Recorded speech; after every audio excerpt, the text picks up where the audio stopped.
The sound you think is the wind is just a story you tell yourself. The shadow in the corner is a trick of the light. But some places remember, and some things don't forget.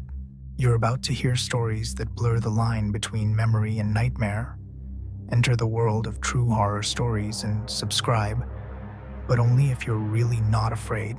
Seriously. The silent mine elevator. Earl Jessup believed in tolerances, in sheer strength, in the immutable laws of physics that governed his world of steel and grease. He was an elevator repairman, a specialist in the old mine hoists that dotted the scarred landscapes of Pennsylvania. Metal skeletons left behind by an industry that had dug its own grave. The call for Blackwood number 4 was unusual but not alarming. The mine had been inactive for 2 decades, a sealed tomb breathing out cold, metallic air. The caretaker, a man whose face seemed as weathered as the surrounding hills, reported that the main lift car had been moving.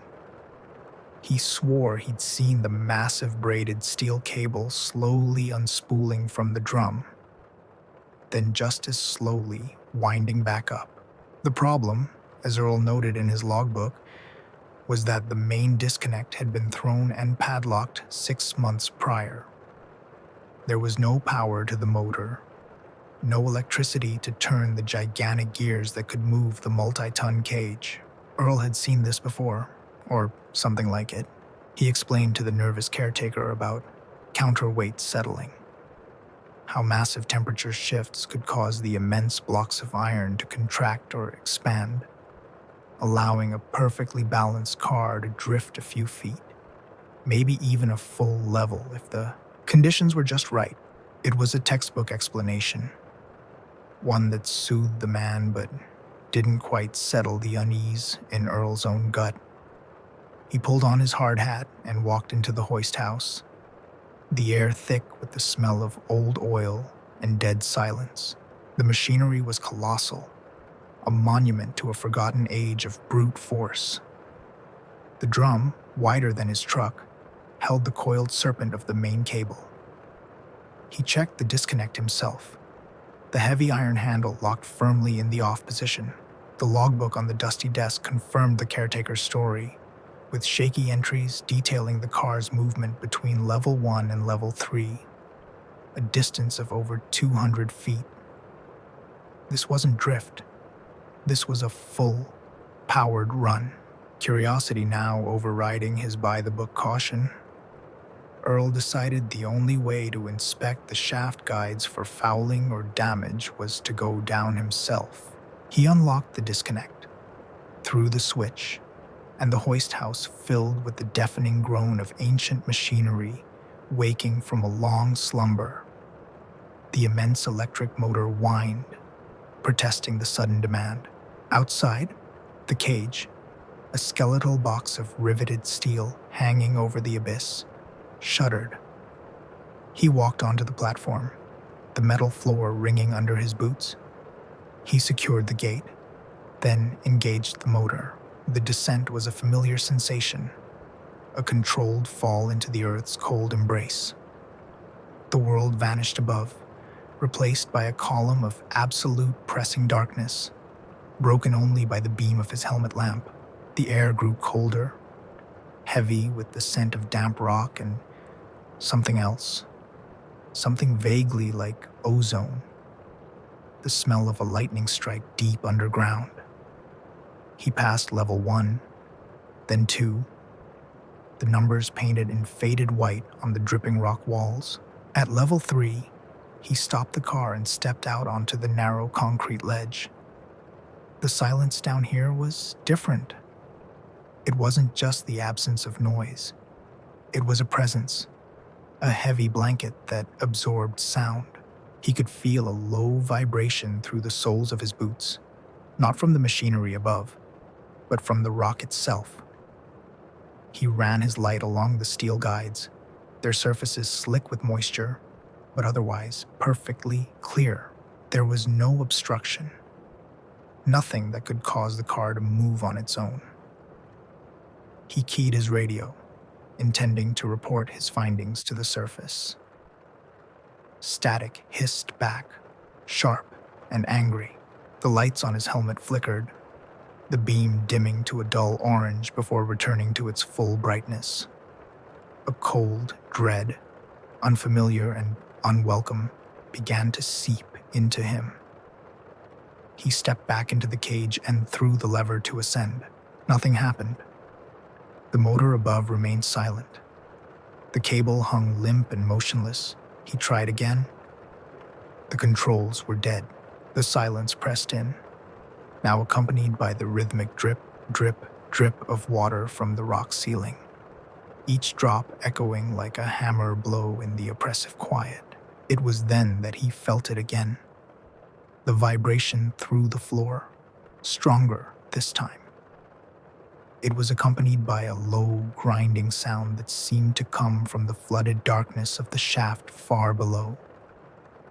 The cage lurched, not upward, but down. It dropped a few feet, then stopped with a jarring clang of metal on metal. He slammed his hand against the emergency brake, but the handle wouldn't move. The cable wasn't unspooling from the drum above. He realized with a surge of panic. It felt slack. Something was pulling the cage down from below. A high-pitched scraping noise began, the sound of metal being dragged against rock, coming from outside the cage, from the pitch-black void of the shaft. He swung his light around, the beam catching only the wet, glistening rock walls rushing past as the cage picked up speed, descending deeper into the unmapped levels of the mine. The scraping grew louder, more insistent, moving from the sides of the cage to the roof directly above his head. It was a frantic, desperate sound, like something trying to claw its way in. The cage stopped again, this time so abruptly it threw him against the steel bars of the gate. He was suspended in the abyss, the darkness absolute. The only sounds were his own ragged breathing and the steady drip of water. Then a new sound began, one that defied all logic and reason. A soft, rhythmic tapping on the steel door of the cage. Tap, tap, tap, tap. It wasn't the random noise of settling rock or dripping water. It was deliberate. It was a signal. The official MSHA maintenance log, dated March 1982, contains only one entry from Earl Jessup that day. It reads, "Writing down to check guides on level 3. The subsequent entries are from the recovery team that arrived 2 days later. They found the mine silent, the main disconnect once again thrown and padlocked. The hoist, however, was not where it should have been.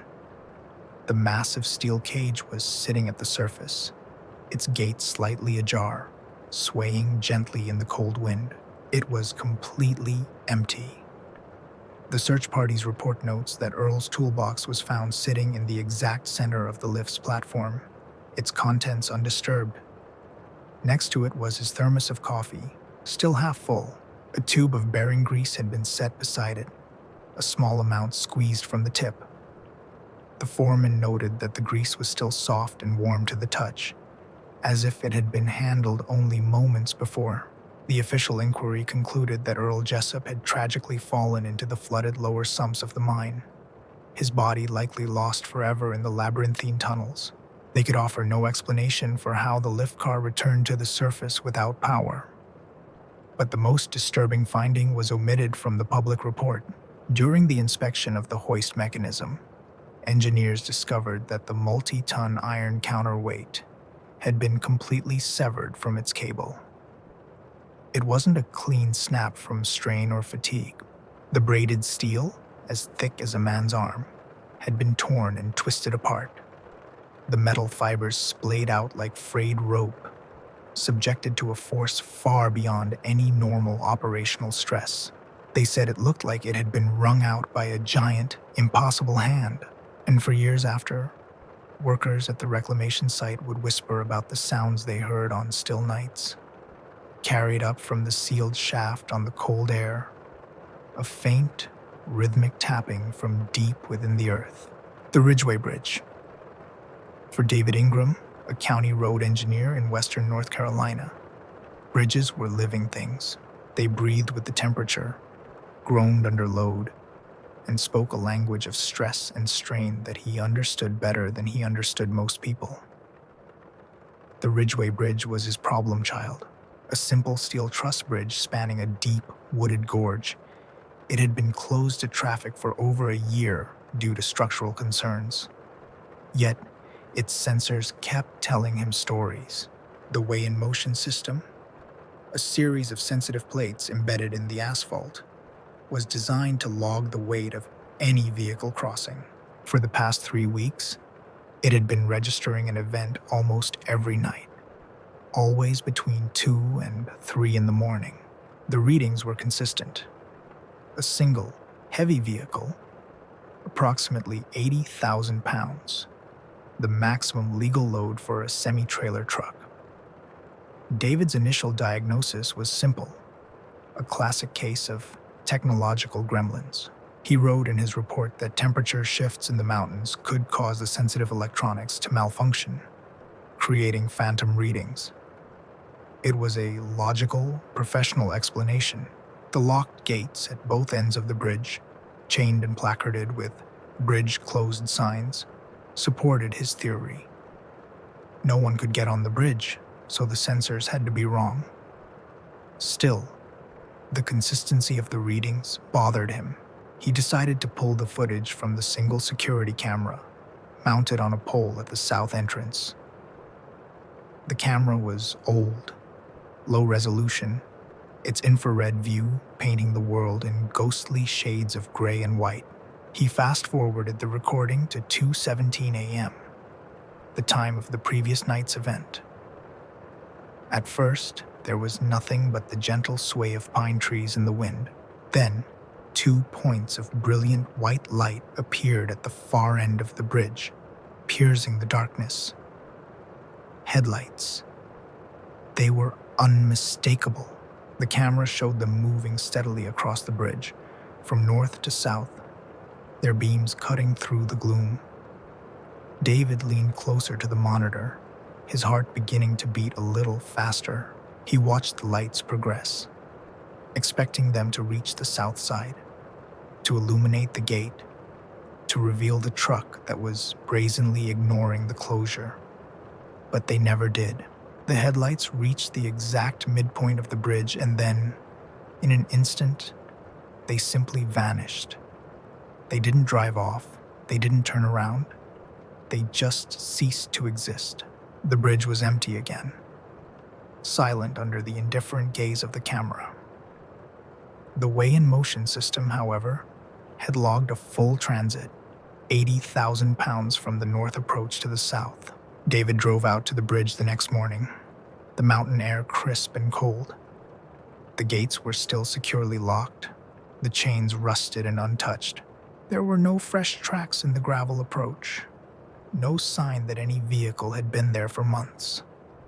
He walked onto the bridge, his footsteps echoing in the quiet. The structure felt solid beneath him, a sleeping giant of steel and concrete. He knelt and examined the asphalt, and then he saw them. Faint, but definitely present. Scuff marks. The kind of blackened rubber abrasions left by the heavy tires of a truck braking or turning. They were fresh. They weren't there on his last inspection a week ago. He followed the marks. They started at the north end, ran in 2 parallel lines down the center of the lane, and ended abruptly, inexplicably, right in the middle of the span, precisely where the headlights had disappeared on the camera footage. It was as if the truck had been erased from existence mid-journey. He spent the rest of the day checking the equipment. The sensors were calibrated perfectly. The camera was functioning as designed. He reviewed footage from previous nights. The same thing happened every time. At some point after 2 a.m., the headlights would appear, make their silent journey to the center of the bridge, and vanish. leaving behind only a ghost signal in the electronics and fresh scuffs on the pavement. He spoke to an old-timer at the county depot, a man who had worked the roads his whole life. The old man listened patiently, then told him a story about the original bridge, a wooden structure that was washed out in a flash flood back in the 30s. A logging truck, he said, had tried to outrun the rising water one night. They found the wreckage of the cab miles downstream, but the trailer and the driver were never recovered. David dismissed it as local folklore, another spooky story to explain a technical glitch. But that night, he couldn't sleep. He sat in his office, watching the live feed from the bridge camera. The hours ticked by, 2 o'clock, 2:15. Then, at 2:17 they appeared, the two bright lights, burning a hole in the night at the far end of the bridge. This time, however, something was different. The air on the live feed seemed to shimmer, to distort around the lights. He could hear a low hum through the monitor's cheap speaker, a sound that shouldn't have been there. The lights began their slow, inexorable journey across the span. David felt a primal fear grip him. He was watching a haunting, not a malfunction. As the lights reached the center, he did something he couldn't explain. He leaned into the microphone on his desk and shouted, "Who's there?" His voice, tinny and small, crackled out of the speaker on the camera pole 100 miles away. On the screen, the headlights stopped. For a full minute, they remained motionless, two luminous eyes staring directly at the camera, at him. The humming intensified, rising in pitch until it was a painful whine. Then, both lights swiveled inward, as if they were attached to a single entity that was turning its head to look directly at the camera. The light was blinding, washing out the image in a flare of pure white. The monitor went to static. The connection was lost. The official county DOT bridge report from July 2004, filed by David Ingram, is a model of professional restraint. It details the persistent malfunctions of the weigh-in-motion system, attributing them to probable temperature-induced sensor drift. It recommends a full replacement of the electronics. There is no mention of headlights, of vanishing trucks, or of the unsettling conversation he had with a ghost in the machine. The final addendum to the report notes that a physical inspection was conducted the day after the final anomalous reading. The steel gates at both ends of the bridge were found to be unlocked, their chains lying in the gravel. On the bridge deck itself, inspectors documented a set of deep, fresh tire tracks pressed into the asphalt. They measured the tracks as belonging to a heavy, dual-axle vehicle. The tracks ran from the north entrance to the center of the bridge, where they stopped. Just stopped. Beyond that point, the surface of the bridge was pristine, untouched. The strangest detail was reserved for the maintenance log. The inspectors found that both locks on the gates, heavy-duty case-hardened steel, had not been picked or cut. They had been bent and twisted into unrecognizable shapes, the metal warped as if it had been subjected to an impossible crushing force. The Ridgeway Bridge was dismantled the following year, deemed unsafe for any further use. The abandoned switchyard. Frank Coleman was a man who understood power, not in the way a politician or a CEO does, but in its raw, elemental form. As a lineman for Dominion Energy in Virginia, he spent his days among the high-tension lines, in the humming, buzzing heart of the grid. He was comfortable with the lethal energy that flowed unseen through the cables, a force he respected but did not fear. The old Roanoke switchyard was a place he knew well, a graveyard of transformers and breakers on the outskirts of the city. It had been de-energized since the late 1960s, a relic bypassed by a more modern substation a few miles down the line.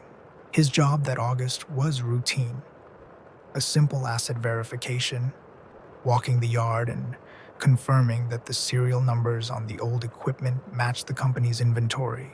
The sun beat down on the gravel yard, the air thick with the smell of creosote and hot metal. The silence was the most unsettling part. A functioning switchyard is never quiet. It crackles and hums with contained power. This place was dead silent. The only sound the crunch of Frank's boots on the gravel. He was halfway through his checklist when he saw it. At the far end of the yard stood a row of massive oil circuit breakers, colossal green boxes that looked like iron coffins. One of them, designated R14, had its indicator flag flipped from open to closed.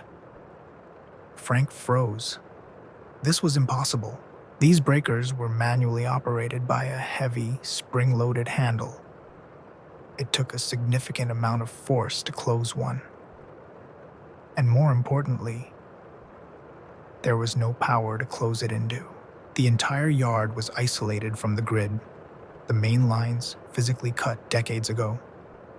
He walked over to the breaker, his initial thought being that it was just a mechanical failure, a rusted spring finally giving way. He pulled the handle and, with a heavy clunk, the mechanism reset and the flag flipped back to open. He made a note in his field report. R14 breaker found closed. Possible spring mechanism failure, reset to open. He thought little more of it, chalking it up to the slow decay of old machinery. He continued his survey, moving down the line of dead transformers. That's when he heard it. A low, resonant hum. It was a sound he knew intimately, the sound of a transformer under load. But it was coming from a direction where there should have been only silence. He followed the sound back toward the row of breakers. The hum was growing louder, a deep, vibrant thrum that he could feel in his teeth. He saw it before he fully processed what it meant. A faint, blue-white light was arcing between the contacts of breaker R14. A corona discharge, a visible sign of massive electrical potential. The breaker had closed itself again. Frank's blood ran cold. This wasn't a mechanical failure. He backed away slowly, his hand reaching for the radio on his belt. He called his supervisor, his voice tight. "Dispatch, this is Coleman at the old Roanoke yard. You're not going to believe this, but I've got arcing on a de-energized line." The reply was laced with skepticism. The dispatcher confirmed what Frank already knew. The entire substation was a cold, dead end. There was no source for the power he was witnessing. As he spoke, another breaker down the line, R12, slammed shut with a deafening crash that echoed through the silent yard. More blue arcs erupted from its contacts, the air filling with the sharp, clean smell of ozone. One by one, the giant switches began to close, moving down the line toward him like a series of falling dominoes. Clunk, clunk, clunk. Each impact was a physical blow, a violation of every rule he had built his life around.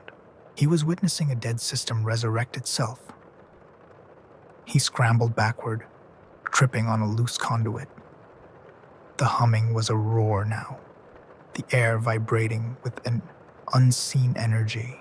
He could see the electricity, a phenomenon he'd only read about in safety manuals. The insulation on the old cut cables was glowing faintly, the air around them shimmering with heat. The lines, physically severed from the grid for over 30 years, were somehow drawing power from the ether. He got to his truck, his hands shaking as he fumbled for the keys. He didn't look back. He just drove, leaving the ghost switch yard to its impossible energies. He filed his report, describing what he saw in precise, technical language. He wrote about visible corona discharge and uncommanded breaker closures. He mentioned the humming and the ozone. His supervisor, a man who had seen it all, read the report, looked at Frank's pale, shaken face, and quietly placed him on administrative leave for 2 weeks. He suggested Frank get some rest.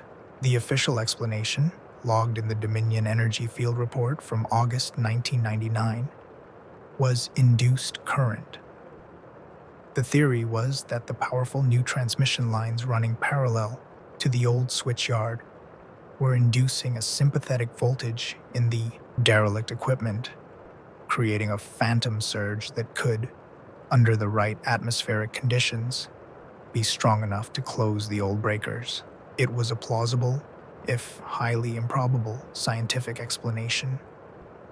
It was a way to make the impossible fit back into a world of predictable physics. But it didn't explain what the follow-up inspection crew found 2 days later. When they arrived, the yard was silent again, just as Frank had first found it. All the breakers, including R14 and R12, were in the open position. The air was clear. There was no sign of the massive energy discharge Frank had reported, except for one thing.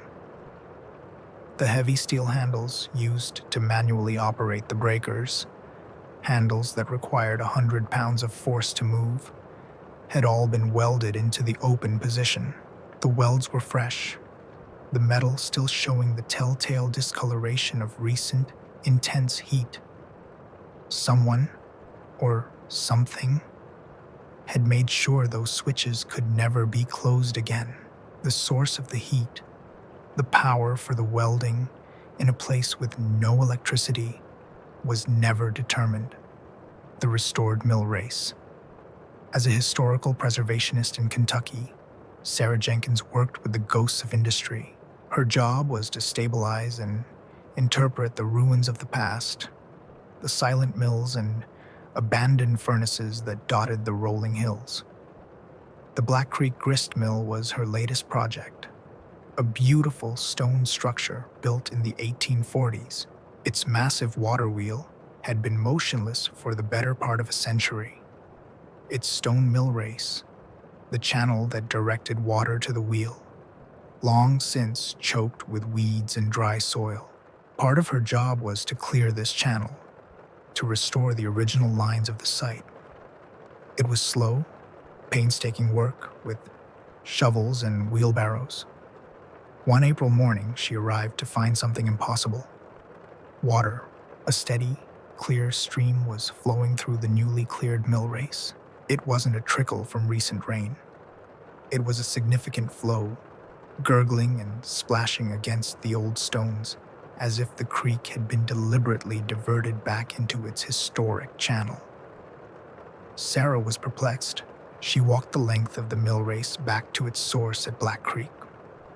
The diversion gate, a heavy wooden sluice she had yet to even begin restoring, was firmly closed, silted up with decades of sediment. The creek itself flowed placidly in its current bed, its water level normal.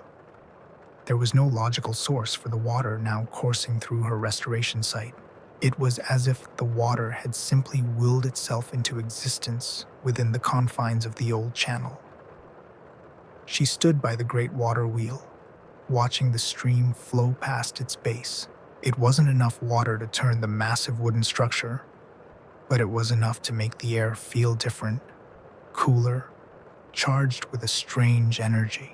She documented the phenomenon in her daily maintenance note, her professional mind searching for a rational explanation. The most likely cause, she wrote, was a resurgent, underground spring. Heavy spring rains could alter the water table, causing old springs to temporarily flow again. It was a neat, scientific answer that satisfied her need for order. The water continued to flow for the rest of the day, a constant, gentle stream that seemed to be waiting for something. As dusk began to settle, casting long shadows across the valley, Sarah was packing up her tools when she heard a sound that made her freeze. A low, groaning creak of wet wood under immense strain. She turned toward the mill. The great water wheel, the one that had been immobile for generations, was beginning to turn. Slowly, ponderously, its moss-covered paddles dipped into the phantom stream, propelled by a force that had no right to be there. The flow of water hadn't increased.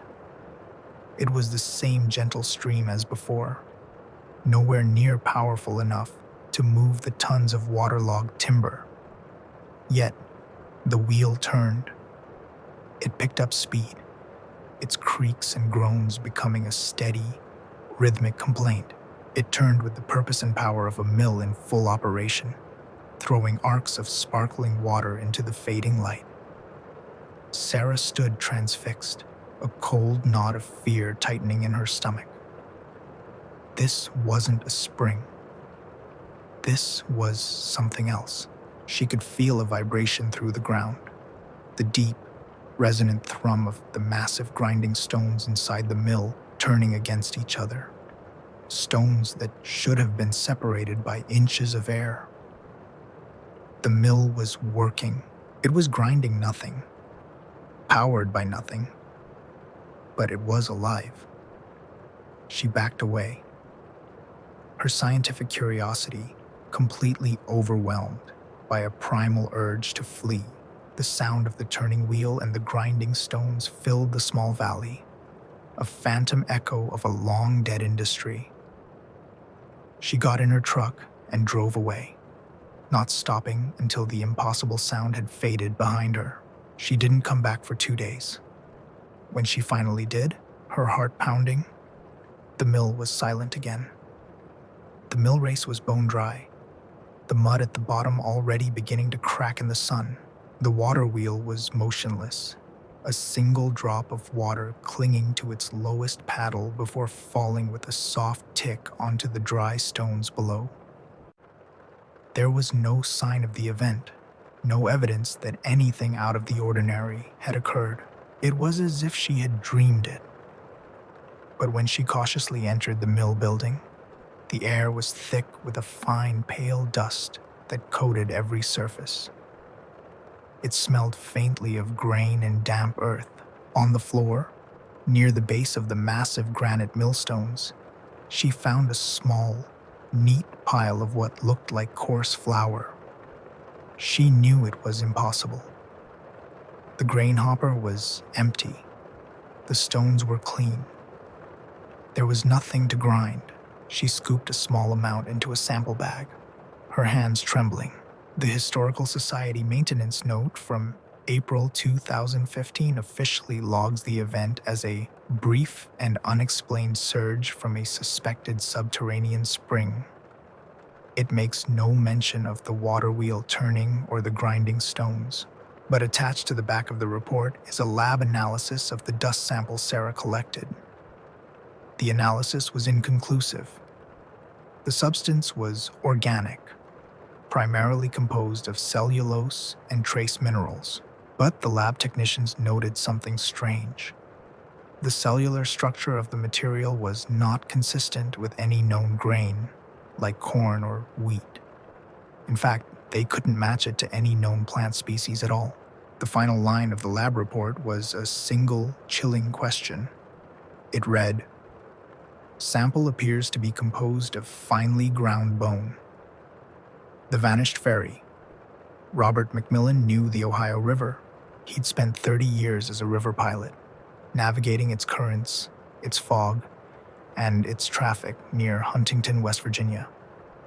He knew every bend, every sandbar, every light on the shore. The river was his world, a world of diesel engines, radar screens, and the slow, steady rhythm of barges pushing their way through the muddy water. One foggy night in May of 1977, that world was irrevocably breached. Robert was guiding a tow of 6 coal barges downriver. The world outside his pilot house, a swirling miasma of gray. He relied on his instruments, his eyes on the glowing green sweep of the radar screen. The river was quiet, the only other vessel a small fishing boat hugging the Kentucky shore. Then, a new target appeared on the screen. It was large, slow-moving, and on a direct course to cross his bow, emerging from a small inlet on the West Virginia side. Robert swore under his breath. He keyed his radio. Unidentified vessel crossing the channel downriver from the Huntington Bridge. This is the towboat, Mountain State. Over. Static was his only reply. He tried again, his voice sharper. Vessel crossing my bow. You are in a collision course. Identify yourself immediately. The target on the radar screen continued its steady, deliberate path. It was a solid echo, a significant vessel. Through a momentary thinning of the fog, Robert saw it with his own eyes. It was a ferry, an old sidewheel ferry, with a single tall smokestack and a string of dim, yellow lights along its deck. He could make out the faint silhouettes of people standing at the railings. A cold shock went through him. There hadn't been a ferry service on this stretch of the river since the bridge was built in the early 1950s. The docks it would have used were long gone, reclaimed by weeds and mud. Yet, here it was, churning through the water, its paddle wheels kicking up a ghostly wake. He blasted his horn, the deep, resonant sound swallowed by the fog. The ferry paid no heed. It was impossibly close now. He could see the details. The peeling paint on the railings, the ornate woodwork of the pilot house, the figures on the deck, all standing perfectly still, all facing him. They were dark shapes, without feature, like cutouts against the faint yellow light. He braced for impact, his hand throttling back the powerful diesel engines, the barges behind him groaning in protest. The ferry slid directly in front of his toe, so close he felt he could reach out and touch it. But there was no sound, no engine noise, no splash from the paddle wheels, nothing. It moved in absolute, profound silence. And then, as it cleared his bow and moved toward the Kentucky shore, it began to dissolve. The lights flickered and died. The solid shape on his radar screen grew faint, then broke apart, then vanished completely. The ferry, its passengers, its wake, all of it just faded into the fog and was gone. Robert stood shaking in the pilot house, the air suddenly cold. He checked his radar again. The screen was empty, save for the shoreline and the small fishing boat. He radioed the Coast Guard, his voice unsteady. He reported a near miss with an unlit, unresponsive vessel. He described the ferry in detail. The operator on the other end was quiet for a moment before informing him, gently, that there were no ferries of that description registered on the entire Ohio River system. Later, the Coast Guard contacted the occupants of the fishing boat Robert had seen on his radar. They were two old men who had been night fishing for catfish. They confirmed seeing the towboat Mountain State pass by. They also confirmed seeing something else. They told the investigator that just before the towboat appeared, they had seen the lights of an old-time ferry crossing the river. They said they couldn't make out much detail in the fog, but they clearly saw the deck lights and heard the faint sound of music, like an old waltz, drifting across the water. They said the ferry vanished into the fog just before the big towboat came around the bend. The official U.S. Coast Guard river traffic log for that night, in May 1977, records the incident as a navigational report of an unidentified radar anomaly. The report suggests the solid echo was likely a temperature inversion, a freak atmospheric condition that can create false radar returns. The visual sighting was attributed to the disorienting effects of thick river fog, a common phenomenon that can make familiar shapes, like barges or floating debris, appear as something else entirely. Robert McMillan never accepted that explanation. He piloted the river for another 10 years, but he never ran that stretch at night again. He told his family that what he saw wasn't an anomaly, it was a memory. The river remembering a time before the bridges, a time when the silent ferry still made its nightly crossing. He said the figures on the deck weren't ghosts of people. They were the ghosts of a journey, a trip that was somehow still happening, over and over, in the fog and the darkness, forever crossing a river that had long since moved on. The Parkway Motel. Martin Gable was a salesman, a man whose life was measured in highway miles and lonely motel rooms. He specialized in agricultural equipment, and his territory was the vast rural expanse of the Blue Ridge Mountains. In June of 1986, he was on a swing through Western Virginia, a route he'd driven 100 times. His last stop was a small town just off the Parkway, after which he planned to check into the Whispering Pines Motel, a place he favored for its quiet and its proximity to the highway. The security camera footage from the motel lobby is grainy, time-stamped at 7:42 p.m. It clearly shows Martin Gable, looking tired but otherwise normal, walking up to the front desk. He places his briefcase down, speaks to the person behind the counter, and appears to fill out a registration card. He takes a key, picks up his case, and walks out of the frame, presumably toward his room. The footage is unremarkable in every way, except for one critical detail. The night clerk, a woman named Mildred, swore to the county sheriff that she had not seen a single guest all evening. She insisted the lobby had been empty from 7:30 until she closed the office at 10 p.m. She was adamant that she had rented no rooms and spoken to no one.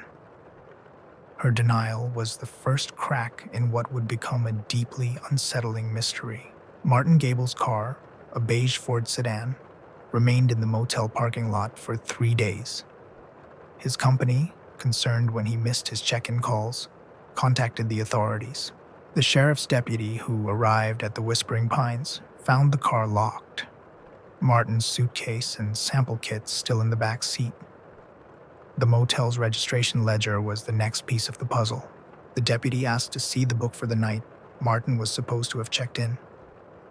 Mildred produced it. The page was almost entirely blank. There were no names, no signatures, no room numbers assigned, except for one line. Room 2B. The line had been filled out, but the name and details were completely illegible. A frantic, overlapping scrawl of black ink, as if someone had tried to write and then immediately scribble over their own words. The entire entry had then been struck through with a single, heavy line. Mildred claimed she had no idea how it got there. She said the pen had been on the counter, but she hadn't touched it. The deputy, a practical man named Collier, initially suspected foul play. He thought perhaps the clerk was involved in a robbery, that she was lying to cover her tracks. He obtained a master key and went to room 2B. The room was pristine. The bed was made with the crisp, tight corners of professional housekeeping. The towels in the bathroom were folded and untouched. The small bar of soap was still in its paper wrapper. There was no sign that anyone had ever entered the room, yet, on the nightstand, next to the lamp, was a single brass key on a plastic fob, stamped with the number 2B. It was the key Martin Gable had apparently taken from the front desk. The mystery deepened. How could the key be in the room if Martin never made it there? And if he had been in the room, where did he go? The investigation stalled. Martin Gable had simply vanished. His credit cards were never used again. His bank accounts remained untouched. He was a man who had walked up to a motel desk, taken a key, and stepped out of existence. The case went cold, relegated to a file cabinet in the county sheriff's office. The official theory was that he had simply walked away from his life, a not uncommon occurrence for men living under the stress of constant travel. It was a tidy explanation that didn't require believing in the impossible, but Deputy Collier was never satisfied. Years later, just before he retired, he revisited the case file. He watched the security tape again, this time on a newer machine that allowed him to enhance the image. He zoomed in on the front desk as Martin Gable was checking in. Behind the counter, where Mildred should have been, the image was distorted, blurry, as if he were speaking to a heat haze. And as Martin turned to leave, Collier noticed something he'd missed for years. Reflected in the glass of the lobby door, for just a fraction of a second, he could see the front desk. There was no one there. Martin Gable was standing at an empty counter, talking to no one, taking a key that seemed to materialize in his hand from thin air. The registration ledger he appeared to be signing wasn't on the desk.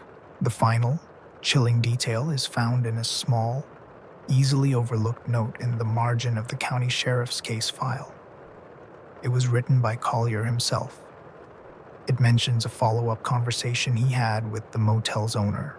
The owner confirmed that Mildred had been the only clerk on duty. He also mentioned that they had closed and sealed room 2B 5 years earlier due to severe, untreatable black mold contamination in the walls. No one, he said, had been issued a key to that room since 1981. The room Martin Gable was seen on camera getting a key for had not officially existed for years. The mine blast warning. In the mountains of eastern Kentucky, the sound of a blasting siren is a part of life. It's a signal to the community, a deep-throated wail that means a controlled explosion is imminent at one of the nearby surface mines. Stay clear. Wait for the all-clear signal. Mark Thorne was a blasting engineer, a man who choreographed these powerful events with scientific precision.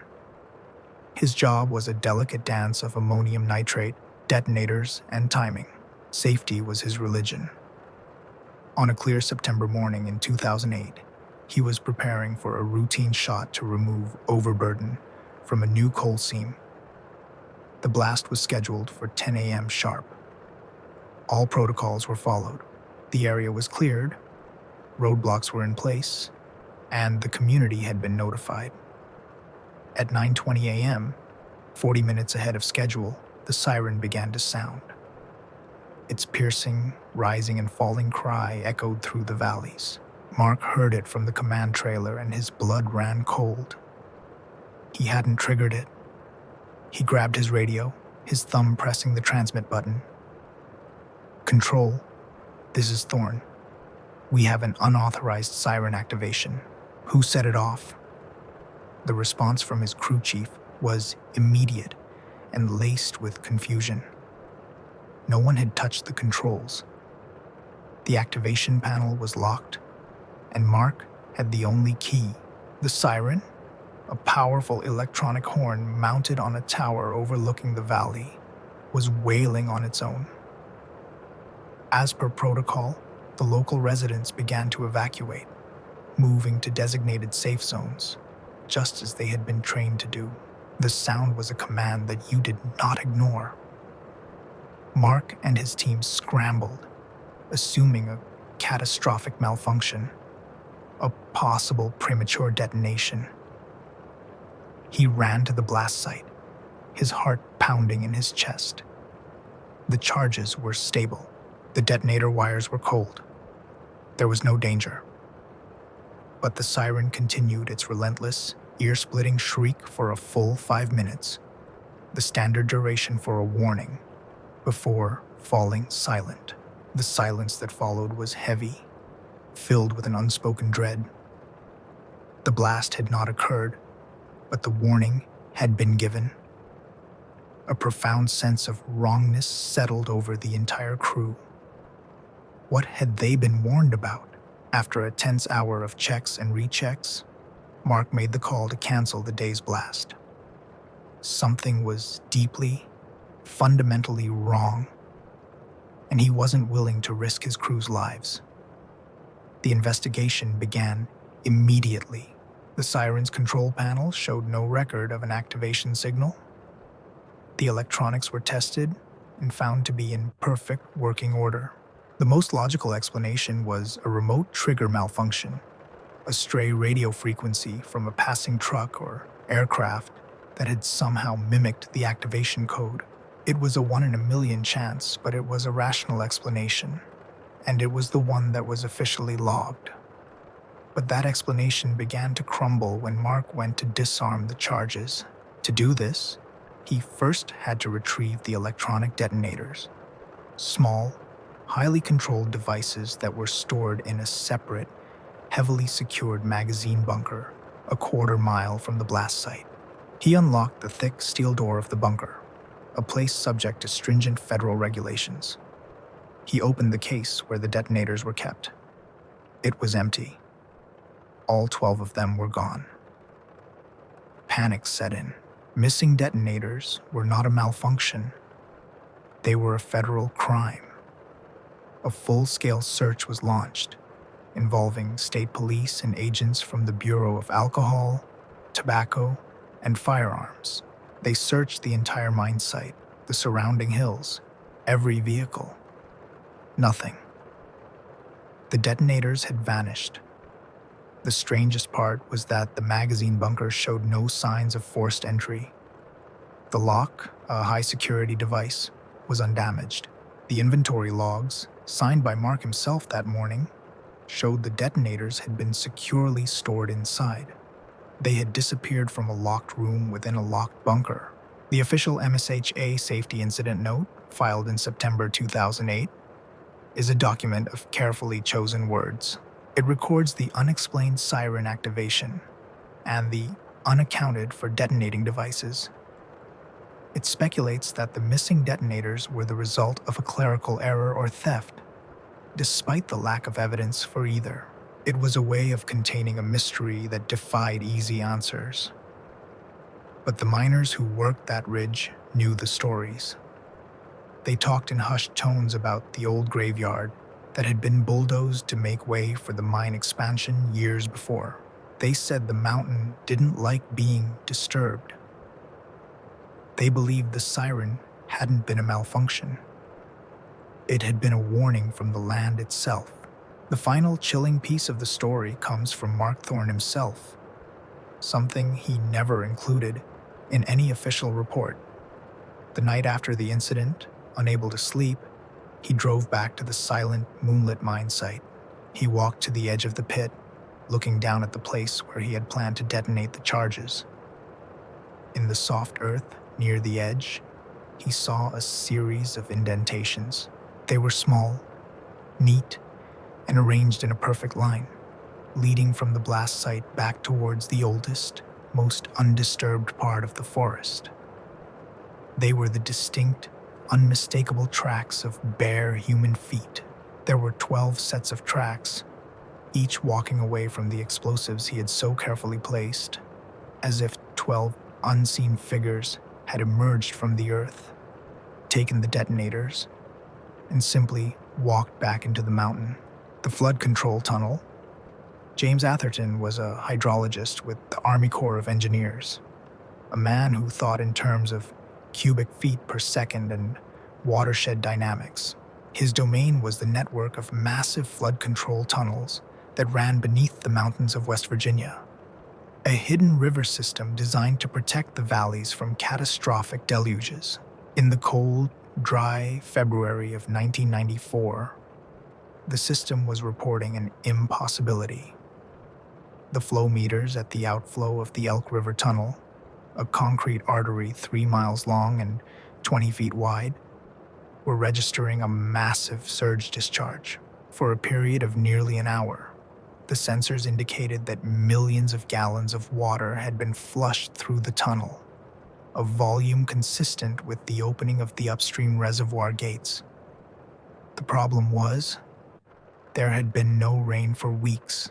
The ground was frozen solid, and the logs at the dam confirmed that the reservoir gates had not been opened. The surge was a ghost, a massive volume of water that had appeared from nowhere and vanished just as mysteriously. James's first assumption, the one he logged in his initial report, was instrument error. The sophisticated acoustic Doppler meters could be sensitive to temperature fluctuations or debris. A cold snap followed by a brief thaw, he reasoned, could have caused groundwater infiltration to spike, tricking the sensors into reporting a phantom surge. It was a clean, scientific explanation for an anomalous data point. He scheduled a physical inspection, a routine procedure. With a small team, he drove to the tunnel's intake, a monstrous concrete maw set into the base of the dam.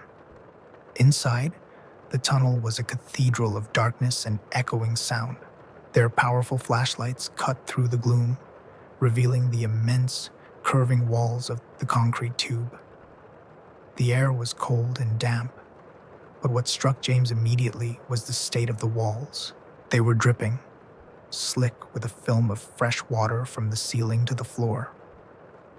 The floor of the tunnel was covered in a thin layer of silt and fine gravel, scoured into patterns consistent with a recent powerful flow of water.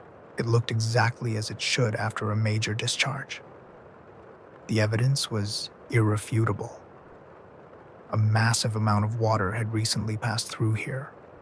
But from where? As they walked deeper into the tunnel, the feeling of wrongness grew. The air became noticeably colder, and a strange, low-frequency hum seemed to emanate from the concrete itself. It wasn't the sound of machinery. It was a deeper, more organic vibration. Half a mile in, they found the source of the water, or rather, the evidence of its passage.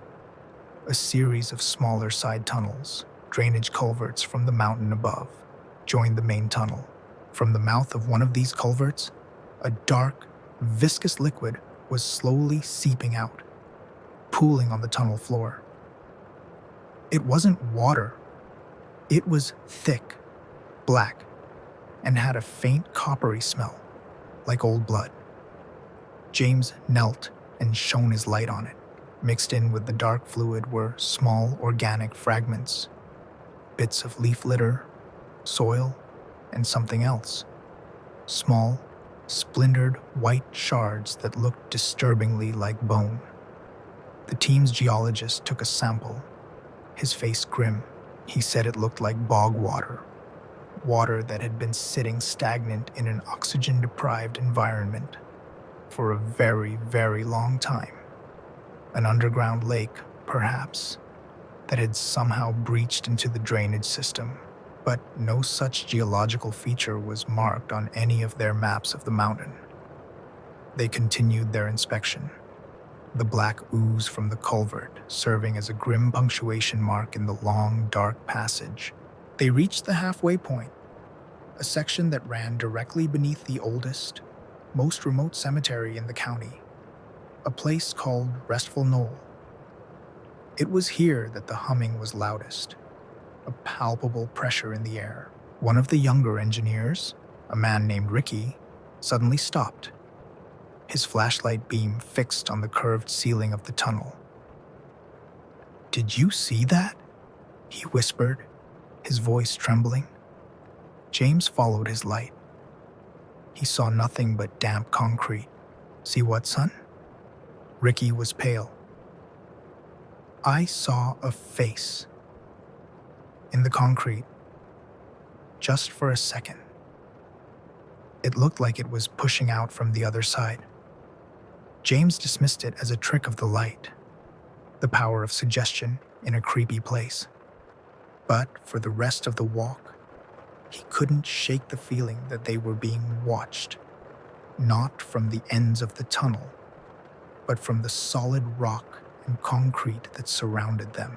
The final Army Corps water management log from February 1994 officially attributes the surge to a breach from a previously unmapped subterranean water pocket, likely a flooded, abandoned mine shaft. This explained the water volume and the strange composition of the residual fluid. The theory was that a geological shift had caused the old shaft to drain into the flood control system. It was a tidy, contained explanation that closed the file. But there's a postscript to the story, an unofficial addendum passed down in hushed tones among the engineers who worked in that district. 2 weeks after the inspection, the caretaker of the Restful Knoll Cemetery reported a disturbing phenomenon. Several of the oldest graves, those from the early 19th century, had collapsed. The ground had simply given way, leaving deep, water-filled pits where the coffins should have been. When the town council sent a team to investigate the subsidence, they found that the vaults beneath the headstones were empty. The coffins and the bodies they contained were gone. They had, it seemed, been washed away, flushed down into the dark, secret heart of the mountain, leaving behind only black, stagnant water that smelled faintly of copper and decay. The college observatory. In the autumn of 1973, Daniel Lowe was an astronomy student with dreams of charting distant galaxies. He spent his nights at the small college observatory, a silver dome perched on a lonely ridge in the mountains of Western Virginia. His job was to operate the main telescope, a magnificent old refractor, capturing the faint light of cosmic wonders on sensitive photographic plates. It was quiet, solitary work, and he loved it. The sky was his laboratory, a predictable, majestic clockwork of celestial mechanics. One clear, moonless October night, the clockwork was interrupted. As he was aligning the telescope for a long exposure shot of the Andromeda Galaxy, he saw something through the smaller spotting scope that didn't belong. A series of bright, intensely white lights on the crest of the next mountain ridge, a place he knew to be uninhabited, undeveloped wilderness. They weren't stars. They were arranged in a perfect, horizontal line, like the floodlights on a stadium, but impossibly bright, washing out the surrounding landscape. Daniel was confused. He checked his charts. There were no towers, no buildings, no roads on that ridge. It was designated state forest land. His first thought was that they were the headlights of a group of off-road vehicles, perhaps hunters. But the lights were stationary and far too brilliant and evenly spaced for headlights. He decided to use the main telescope to get a closer look. He swung the massive instrument away from its deep space target and aimed it at the neighboring ridge. When he looked through the eyepiece, his breath caught in his throat. The lights were not on the ridge. They were hanging in the air just above it. They were perfect spheres of white light, silent and motionless, pulsing with a slow, rhythmic beat, like a series of immense, luminous hearts. There were 7 of them, arranged in a precise, unwavering line against the backdrop of stars. A profound sense of dread washed over him. He was a man of science, of optics and physics. What he was seeing violated all of it. He did the only thing he could think of. He loaded a fresh photographic plate into the telescope's camera and took a picture, a 30-minute exposure designed to capture the faintest detail. For the entire half hour, the spheres remained, pulsing silently in the darkness. Then, as the camera's shutter clicked shut, they vanished. Not one by one, but all at once, as if a switch had been thrown. The ridge was dark and empty again. Shaken, Daniel took the photographic plate to the darkroom in the observatory's basement. He went through the developing process, his hands trembling slightly. As the image slowly materialized in the chemical bath, he saw them, the 7 spheres of light, captured perfectly on the negative, blazing white against a black sky. They were real, He had proof, but as he moved the plate to the fixing bath, a chemical solution that makes the image permanent, something bizarre happened. The image of the spheres began to fade. He watched in disbelief as the 7 bright points of light dissolved into the gray background of the emulsion, leaving behind only the faint outline of the mountain ridge and the stars. It was as if the light itself was refusing to be permanently captured. He developed the plate again, using a different set of chemicals. This time, the image that emerged showed only streaks of light, as if he had photographed a meteor shower or a passing airplane. The distinct spherical shapes were gone, replaced by ambiguous lines. The official explanation, logged in the University Observatory lab notes from that night, reflects this ambiguity. It describes the event as the sighting of an unusual atmospheric phenomenon or possible high-altitude aircraft. The photographic evidence was deemed inconclusive due to streaking, a common issue in long-exposure astrophotography that can be caused by anything from airplanes to satellite flares. It was a way for the institution to categorize and dismiss something it could not explain. Daniel tried to tell his professor what he had truly seen: the pulsing spheres, the way they vanished, the disappearing image on the photographic plate. The professor, a kind but pragmatic man, gently explained the science of long exposures, how they can easily capture the mundane lights of the modern world and transform them into mysterious streaks. He confirmed that the power company had no towers on that ridge. He was offering rational explanations, but to Daniel, they felt like attempts to paper over a terrifying crack in the wall of reality. Daniel Lowe finished his internship, but his passion for astronomy had been tainted by a profound unurus. He had looked for answers in the sky and had found a question that he could never solve. The lab notes from October 1973 remain in the university archives, a footnote in the observatory's long history. But there's a detail in the notes that is often overlooked. In the margin of the page describing the streaked photographic plate, Daniel made a final, handwritten entry. It says, "Second development shows streaks." But the star field behind the streaks is distorted. The light from the stars is bent around the path of the objects, as if they possessed an immense gravitational pull. Mass cannot be created and destroyed. So what was it? The question hangs there, unanswered, a quiet testament to a night when a student looked at a familiar mountain and saw something impossible looking back. The paper mill alarm. August in North Carolina is a season of oppressive heat and suffocating humidity, a time when the air itself feels heavy and tired. For Marcus Cole, a safety officer overseeing the closure of the old Edgewater paper mill, the heat was a constant companion. The mill had been the lifeblood of the town for 100 years before it finally went silent. A vast, cavernous complex of machinery left to rust in the humid air. Marcus's job was to walk the empty buildings, a lonely shepherd to a flock of dead machines, ensuring the site was secure until its eventual demolition. One sweltering afternoon, the silence of the mill was shattered by the high-pitched shriek of a fire alarm, followed by the hiss of the sprinkler system. Marcus was in the main office, a half-mile from the source of the alarm. Warehouse C, a massive building where 1,000-pound rolls of paper were stored. He jumped in his golf cart and sped toward the warehouse, his mind racing. Fire was his greatest fear in this place. A tinderbox of dry paper and old oil. As he got closer, he could see water pouring from under the massive bay doors. He got to the fire control panel on the exterior wall.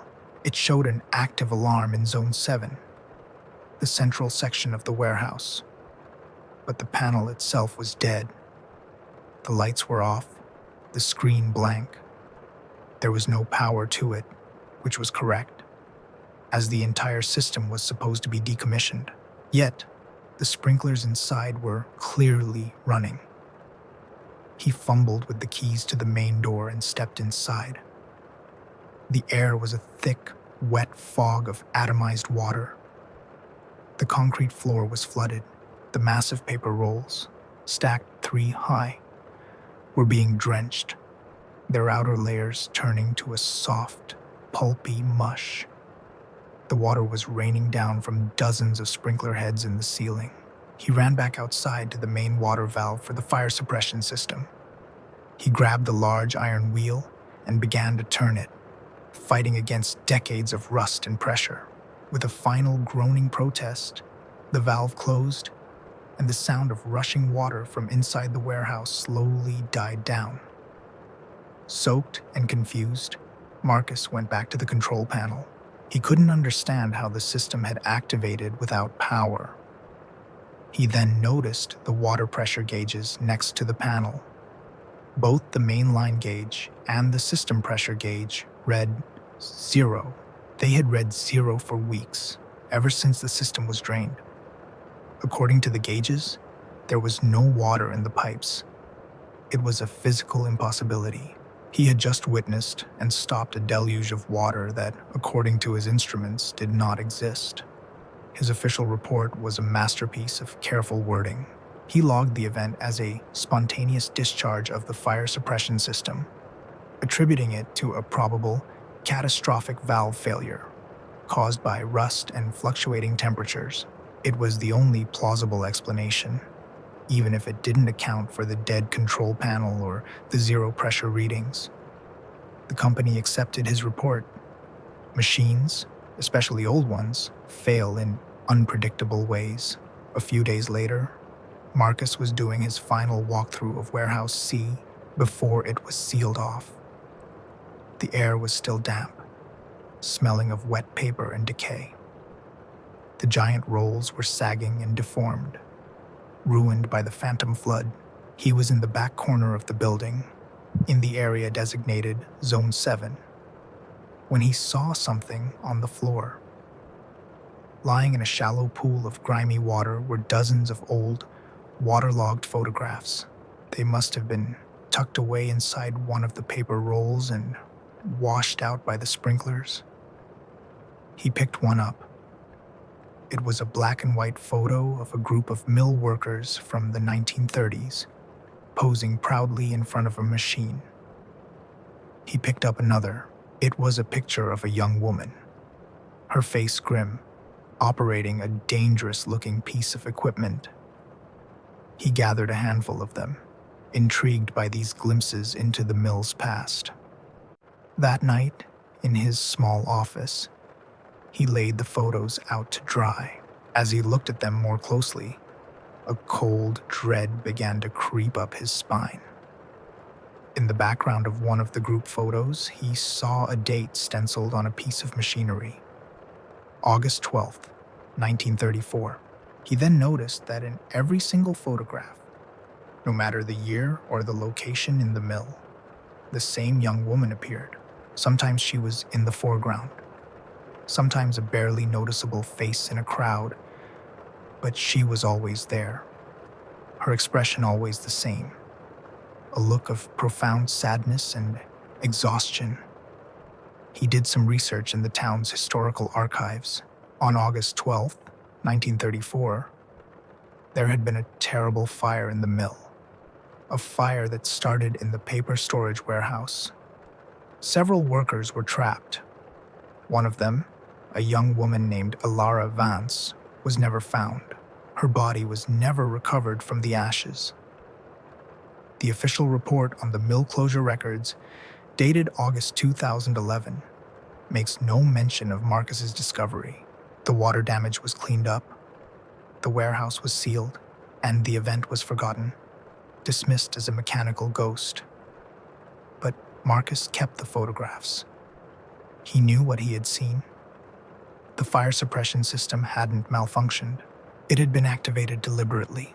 He came to believe that the ghost of Alara Vance, forever trapped in the memory of the fire that took her life, had finally found a way to call for help, to bring the water that had failed to save her almost 80 years before. He said the most chilling part wasn't the ghost, but the pressure gauges. The idea that something could create a flood of water that physics said wasn't, there was more terrifying than any spirit. It meant that some memories are so powerful, they can ignore the rules of the world. The volunteer ambulance call. In the winding hollows of rural Kentucky, a pager tone is more than just a sound. It's a summons. For Brianne Kelly, a volunteer EMT, it was a call to action, a signal that someone was hurt, scared, and in need of help. She was at home one evening in May of 2002 when her pager went off. The series of sharp beeps cutting through the quiet of her kitchen. The dispatcher's voice followed, clipped and professional, but with an undercurrent of urgency. Ambulance 7, respond to a single vehicle rollover. Intersection of Route 89 and Old Crow Road. Reports of serious injuries. Brianne knew the intersection well. It was a nasty blind curve at the bottom of a steep hill, a place that had seen more than its share of tragedy. She grabbed her keys and was out the door in seconds, her mind already running through protocols, her heart pounding with the familiar mix of adrenaline and dread.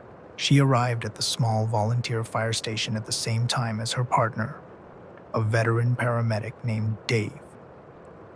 They jumped in the ambulance, lights flashing, and sped off into the twilight. As they approached the crossroads, they slowed, expecting to see the chaotic scene of a major accident. Flashing police lights, twisted metal, the controlled frenzy of a rescue operation. They found nothing. The intersection was empty, quiet, and peaceful. The evening light filtered through the trees, casting long shadows on the pavement. There was no wrecked car, no police, no victims. Dave keyed the radio. Dispatch, Ambulance 7 is on scene at 89 and Old Crow. We have nothing here. Can you confirm the location? The dispatcher's voice came back, now laced with confusion. Stand by, Ambulance 7. A moment later, she was back. Ambulance 7. We have no record of that dispatch. Our logs show no calls for your unit in the last hour. We never sent you. Brianne and Dave exchanged a look of disbelief. They had both heard the call. They had both heard the specific location and the nature of the accident. They were not mistaken. A phantom dispatch. It was strange, but not unheard of. Dave chalked it up to cross-channel interference, a stray signal from another county's radio system that had somehow activated their pagers. It was the most logical explanation for a call that had never been made. They reported back to dispatch that it was a false alarm and began the drive back to the station, the adrenaline slowly draining away, leaving a residue of unease. As they were about to turn around, Brianne's eye was caught by a glint on the shoulder of the road. Hold on, Dave. Stop the truck. She got out and walked over to the spot. The ground was littered with tiny, glittering fragments of tempered glass, the kind used in car windows. And on the pavement, she could see faint, dark lines, skid marks. They were old and faded, but they were unmistakably the signature of a car that had lost control. She followed the marks. They led from the road across the gravel shoulder and ended abruptly at the edge of a steep, wooded ravine. She looked down into the tangle of trees and shadows, a cold feeling spreading through her chest. The place felt wrong. It felt haunted by a memory of violence and pain. When they got back to the station, Brianne couldn't let it go. She started digging through old incident reports, archives of the volunteer squad's calls going back decades. It took her hours, but she finally found it. An accident report from May 12th, 1978. Almost 24 years ago to the day, a single vehicle rollover at the intersection of Route 89 and Old Crow Road. A young couple, on their way home from their high school prom, had lost control on the curve. Their car had gone into the ravine. The report noted that due to the remote location, the crash wasn't discovered until the next morning. Both teenagers had died at the scene. The EMT who wrote the original report had noted the time of death as being approximately 9:30 p.m., the same time that Brianne and Dave had received their phantom call. The official county EMS radio archive for May 2002 contains no record of the dispatch. The incident was officially classified as a communication equipment malfunction due to radio frequency interference. But Brianne knew what had happened. She believed that for a few minutes, on the anniversary of a tragedy, the past had bled through into the present. She believed the desperate call for help that had gone unanswered all those years ago had finally found a way to be heard, echoing through time to a pager that wasn't supposed to have gone off, summoning an ambulance to an accident that had already happened a generation before. She never drove past that intersection again without thinking of the two kids in the ravine and the ghostly call for help that still hung in the air, forever waiting for a response that had come 24 years too late. The flooded cemetery. For the town of Harmony, West Virginia, the past was never truly buried. It was a place built on coal and secrets, where the ground beneath their feet was a hollowed-out labyrinth of abandoned mine tunnels. Samuel Pope, a maintenance worker for the town, knew this better than anyone. It was his job to patch the cracks in the roads and prop up the sagging foundations of buildings as the earth slowly, inevitably, settled into the voids below.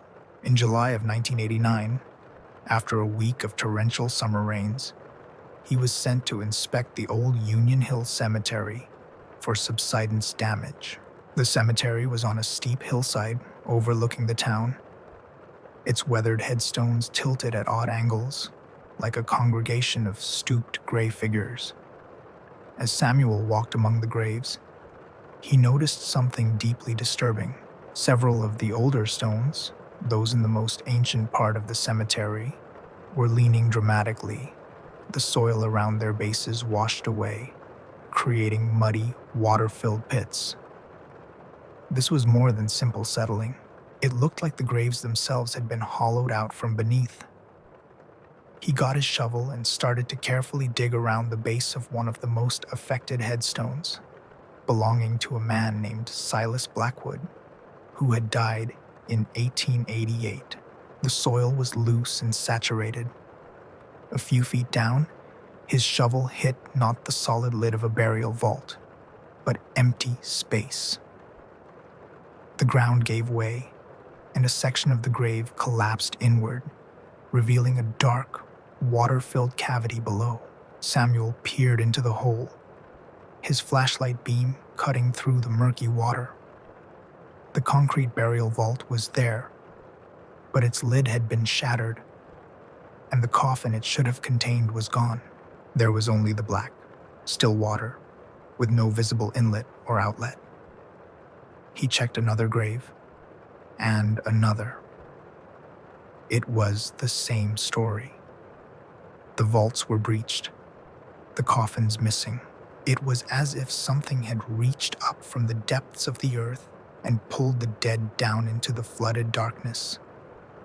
A deep, primal fear, colder and wetter than the muddy soil, seeped into Samuel's bones. He had worked for the town his whole life. He knew the maps of the old mine workings. He knew that the Blackwood No. 2 mine, abandoned in the 1920s, ran directly beneath this section of the cemetery. The mine tunnels had long since flooded, creating a vast, dark, underground lake. But subsidence should cause collapse, not the selective removal of coffins from sealed vaults. He took photographs, his hands shaking as he documented the empty, watery tombs. He showed them to the town mayor, a man who preferred simple, bureaucratic solutions to complex, terrifying problems. The mayor saw not a supernatural event, but a public works crisis. The official town works report, filed in July of 1989, describes the incident as severe cemetery subsidence due to the collapse of underlying mine tunnels. It theorizes that the unprecedented rainfall had caused the flooded mine to surge, creating hydrostatic pressure that was strong enough to breach the burial vaults from below.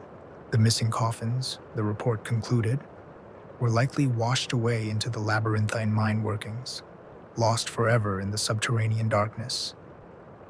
It was a rational, engineering-based explanation. It neatly packaged a horrifying event into a manageable, if tragic, geological phenomenon. The affected section of the cemetery was condemned, fenced off, and left to be reclaimed by nature. But Samuel Pope knew what he saw. He knew the way the vault lids were broken, not caved in from pressure below, but shattered into pieces as if by a powerful, deliberate impact. And he couldn't forget the story his grandfather used to tell him. A story about the Blackwood No. 2 mine. The miners, his grandfather said, had broken into something they shouldn't have. A natural cavern deep in the earth. A place that felt ancient and wrong. They sealed it off and abandoned the mine shortly after, but not before several men vanished in the tunnels, their bodies never found. Samuel came to believe that the flooding hadn't just been rainwater. He believed that something had awakened in the darkness beneath the cemetery, something that had been disturbed by the miners long ago. Something hungry, and when the waters rose, it had reached up, not to claim the land, but to claim the dead, pulling them down into its own dark, silent kingdom. The final chilling detail comes from the photographs Samuel took that day. In one of the pictures, looking down into the flooded, empty vault of Silas Blackwood, the flash from his camera reflects off the surface of the black water. And in that reflection, just for a moment, if you look closely, you can see something else. It's pale and elongated just below the surface, shaped vaguely like a human hand, but with fingers that are far, far too long. The radio tower climb. Kevin Brandt was a creature of the vertical world. As a cell tower technician near Roanoke, he spent his days hundreds of feet in the air, a place of wind, sky, and powerful, invisible radio waves. He was meticulous, experienced, and trusted his equipment implicitly. One crisp January morning in 2017, he was scheduled for a routine equipment swap on a 300-foot tower on a remote mountain ridge. As per new safety protocols, he was wearing a helmet-mounted camera, streaming a live feed back to his supervisor in the office. The first part of the climb was textbook. The camera showed Kevin's gloved hands moving steadily up the ladder, the rungs passing by with a rhythmic, hypnotic regularity. His breathing was calm and even, audible over the sound of the wind. The ground receded below, a patchwork of brown and green. At about 100 feet up, the video feed froze. The image on the supervisor's monitor stuck on a single frame, a close-up of a steel ladder rung, a gloved hand reaching for it. The audio cut out. The supervisor wasn't immediately concerned.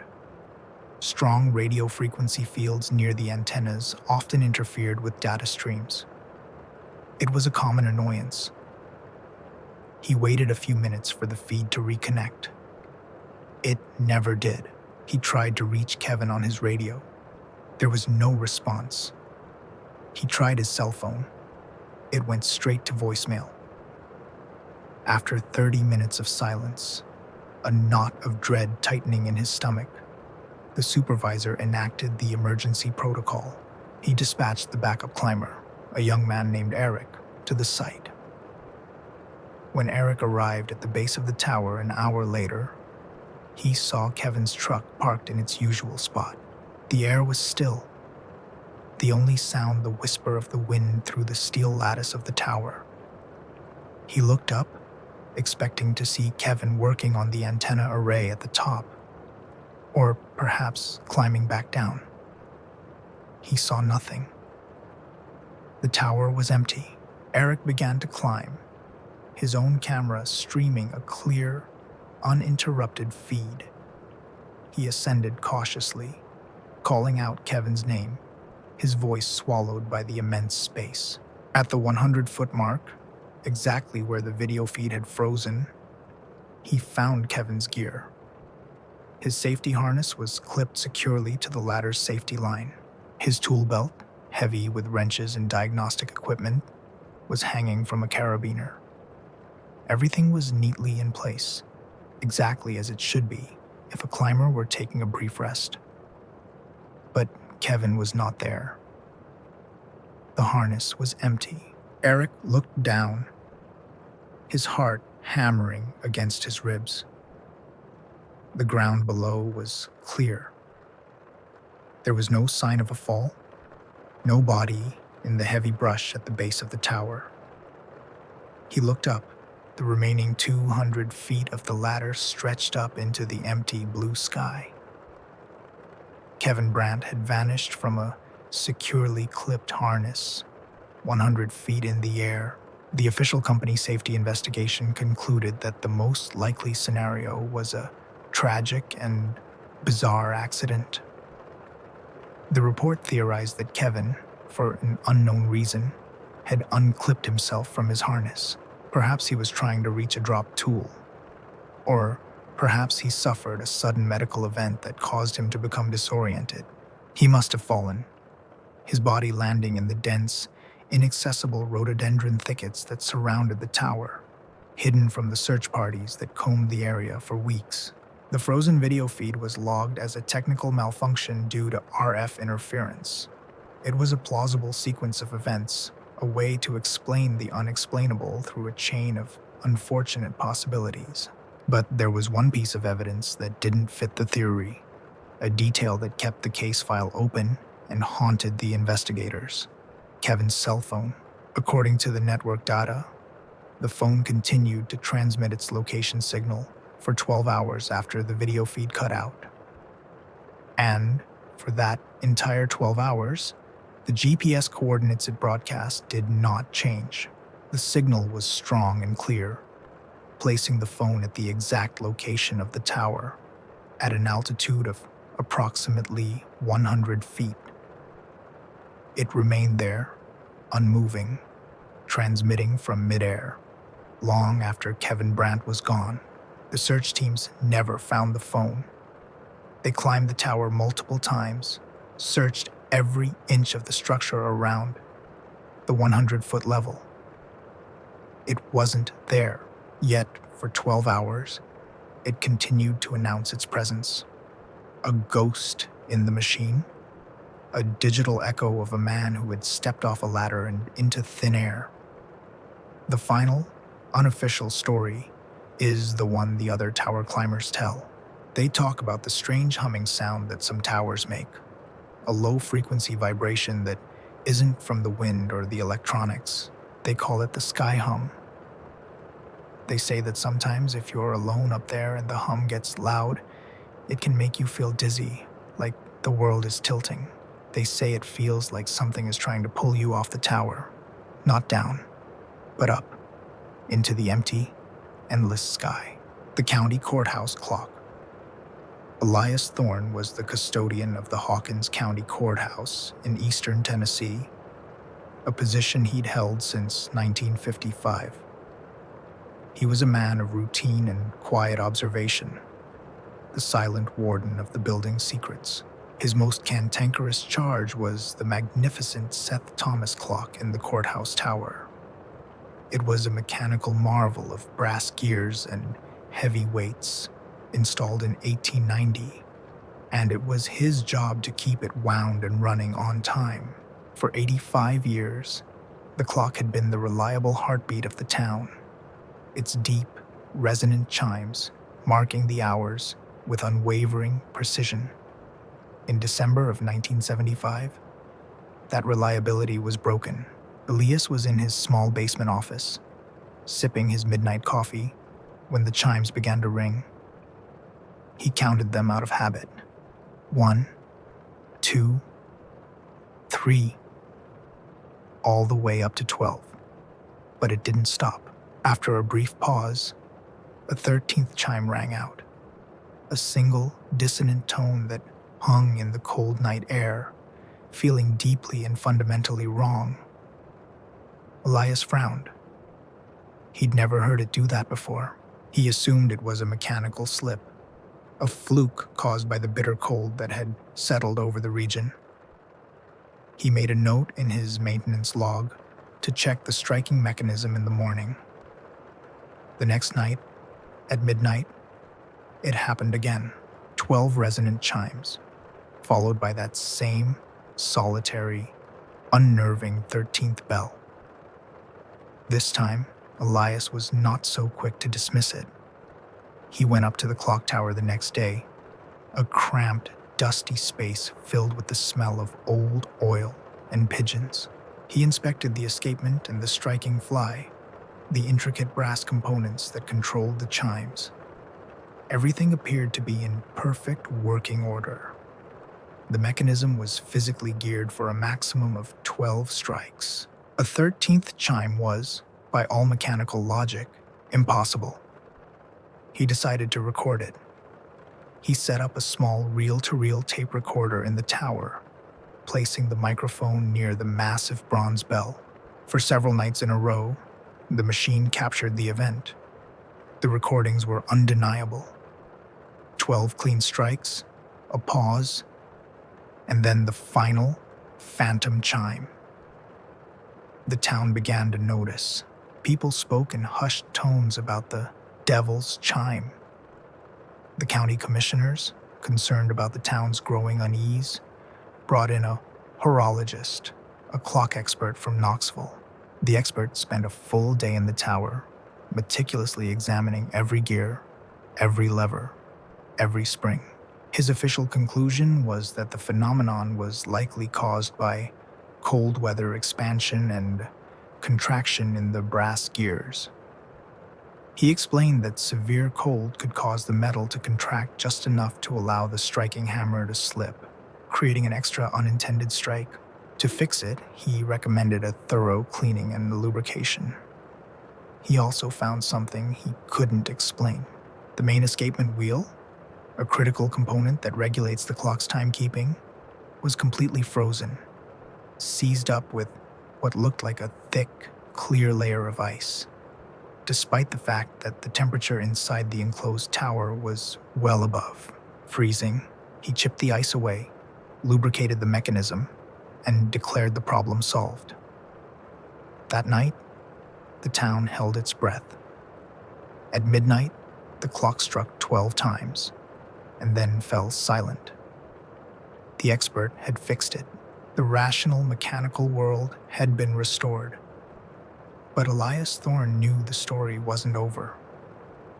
A week later, he was making his late-night rounds when he felt a draft of intensely cold air coming from the stairwell that led to the clock tower. He went to investigate. As he climbed the stairs, he heard a sound, a faint, rhythmic scraping from the room above. When he pushed open the heavy oak door to the clock room, he was hit by a blast of Arctic air. The room was freezing, the condensation from his breath turning to frost in the air. The source of the cold was the clock mechanism itself. The great brass gears were coated in a thick layer of feathery white frost. The escapement wheel was once again frozen solid in a block of clear ice. And standing next to the mechanism was a tall, gaunt figure, silhouetted against the moonlight, streaming through the louvered windows. It was unnaturally thin, its limbs long and spidery. It was using one of its long, pale fingers to slowly, deliberately push the striking hammer against the bell over and over, creating the faint scraping sound he had heard. The figure turned its head, and Elias saw a face with no features, just a smooth, blank expanse of pale skin. It had no eyes, but he felt it looking at him, a gaze of absolute, soul-crushing cold. Elias did not scream. He did not run. He simply backed away, pulled the heavy door shut, and walked down the stairs. His life irrevocably changed. He never went back into the tower again. The final entry in the county facilities maintenance log for December 1975, written by the county manager, states that the clock mechanism had once again frozen due to extreme and unusual cold weather effects. It notes that the custodian, Elias Thorne, had abruptly retired for health reasons. The clock was switched to an electronic chiming system the following year. The old mechanical heart of the courthouse silenced forever. The story of the 13th chime became a local legend, a spooky tale told to children. But Elias knew the truth. He knew that for a few weeks in the winter of '75, something had come to the courthouse, something that was not a ghost, but a manifestation of the cold itself, a being that had tried to add its own hour to the day, an hour of absolute silence and frost, an hour that did not belong to the living. The abandoned interstate spur. The foothills of Appalachian, Ohio are a place of forgotten roads, stretches of asphalt that were once part of ambitious plans, now bypassed by newer highways, left to be slowly reclaimed by the forest. In April of 1998, a State Department of Transportation surveyor named Greg Bishop was tasked with mapping one such road, a 3-mile spur of Interstate 72 that was partially built in the '70s and then abandoned when the funding ran out. It was a road to nowhere, sealed off at both ends by concrete barriers. Greg's job was to use the new GPS technology to create a precise digital map of the decaying roadbed. He set up his equipment at the start of the spur, the air still and quiet, the only sound the rustle of leaves. As he worked, calibrating his receiver, a strange reading appeared on his screen. The GPS log, which tracks all signals in the area, was recording a vehicle. A large truck, according to the signal's metadata, traveling at a steady 60 miles per hour. The problem was, it was traveling on the closed spur, the very road he was standing on. Greg looked up, squinting down the long, empty stretch of cracked pavement. He saw nothing. He heard nothing. The road was deserted. He dismissed the reading as a ghost signal, a reflection of a real truck on the nearby, active interstate bouncing off the surrounding hills and tricking his sensitive equipment. It was a known issue with the early GPS systems, especially in hilly terrain. He made a note of the anomaly and continued with his work. But the signal persisted. For the next 10 minutes, his equipment tracked the phantom truck as it traveled the entire length of the abandoned spur from the south barrier to the north. The signal was strong, consistent, and clear. It behaved exactly like a real vehicle. And then, as its tracked position reached the concrete barriers at the far end, the signal vanished. Intrigued and a little unnerved, Greg packed up his gear and decided to drive the access road that ran parallel to the spur. He wanted to see if there were any breaks in the barriers, any way a truck could have gotten onto the closed road. He found nothing. The concrete walls were massive, immovable, with no gaps. He did, however, notice something else, a faint, acrid smell in the air. It was the distinct, unmistakable odor of diesel exhaust. It was fresh. He called it in, a professional obligation, a possible unauthorized vehicle on state property. He didn't mention the GPS ghost. He just reported the smell. The highway patrol sent a unit out an hour later. The trooper, a skeptical local named Peterson, met Greg at the barrier. He too smelled the exhaust. Together, they found a way to squeeze past the edge of the barrier and walk onto the abandoned roadway. The pavement was a mosaic of cracks, with weeds and even small saplings growing up through the asphalt. It was clear that no vehicle had driven here in years. And yet, the smell of diesel was even stronger here, hanging heavy in the still air. As they walked, they began to notice subtle signs of recent passage, potholes that seemed to have been recently disturbed, their edges freshly broken. Small patches of oil, still iridescent and wet, on the gray pavement. It was as if a vehicle had passed through, but had done so without leaving any tire tracks. They reached the north end of the spur. The barrier here was just as impassable as the one at the south end. There was no way in and no way out. The truck, if there had been a truck, had simply driven between two sealed points and vanished. The official Ohio DOT traffic log for that day contains a brief entry about the incident. It mentions the surveyor's report of a possible trespasser and the trooper's finding of a lingering, unidentified odor. The GPS anomaly was dismissed in a footnote as a likely signal reflection, a common technical glitch. The case was closed, but Greg Bishop couldn't shake the feeling that he had witnessed something more than a glitch. He dug into the history of the Archivist 72 spur. He learned that the project had been halted, not just because of funding, but because of a series of fatal accidents during its construction. A rock slide had killed a survey crew, and a paving machine had overturned, crushing its operator.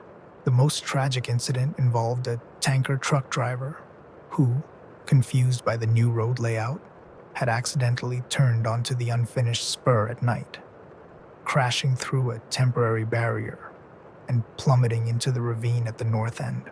The driver was killed instantly in the fiery crash.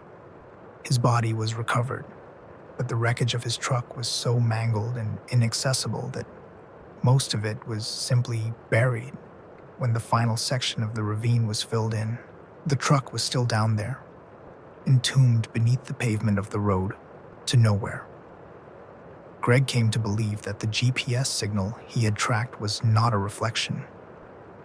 It was an echo, the ghost of a final fatal journey, forever replaying itself on a road that was never finished.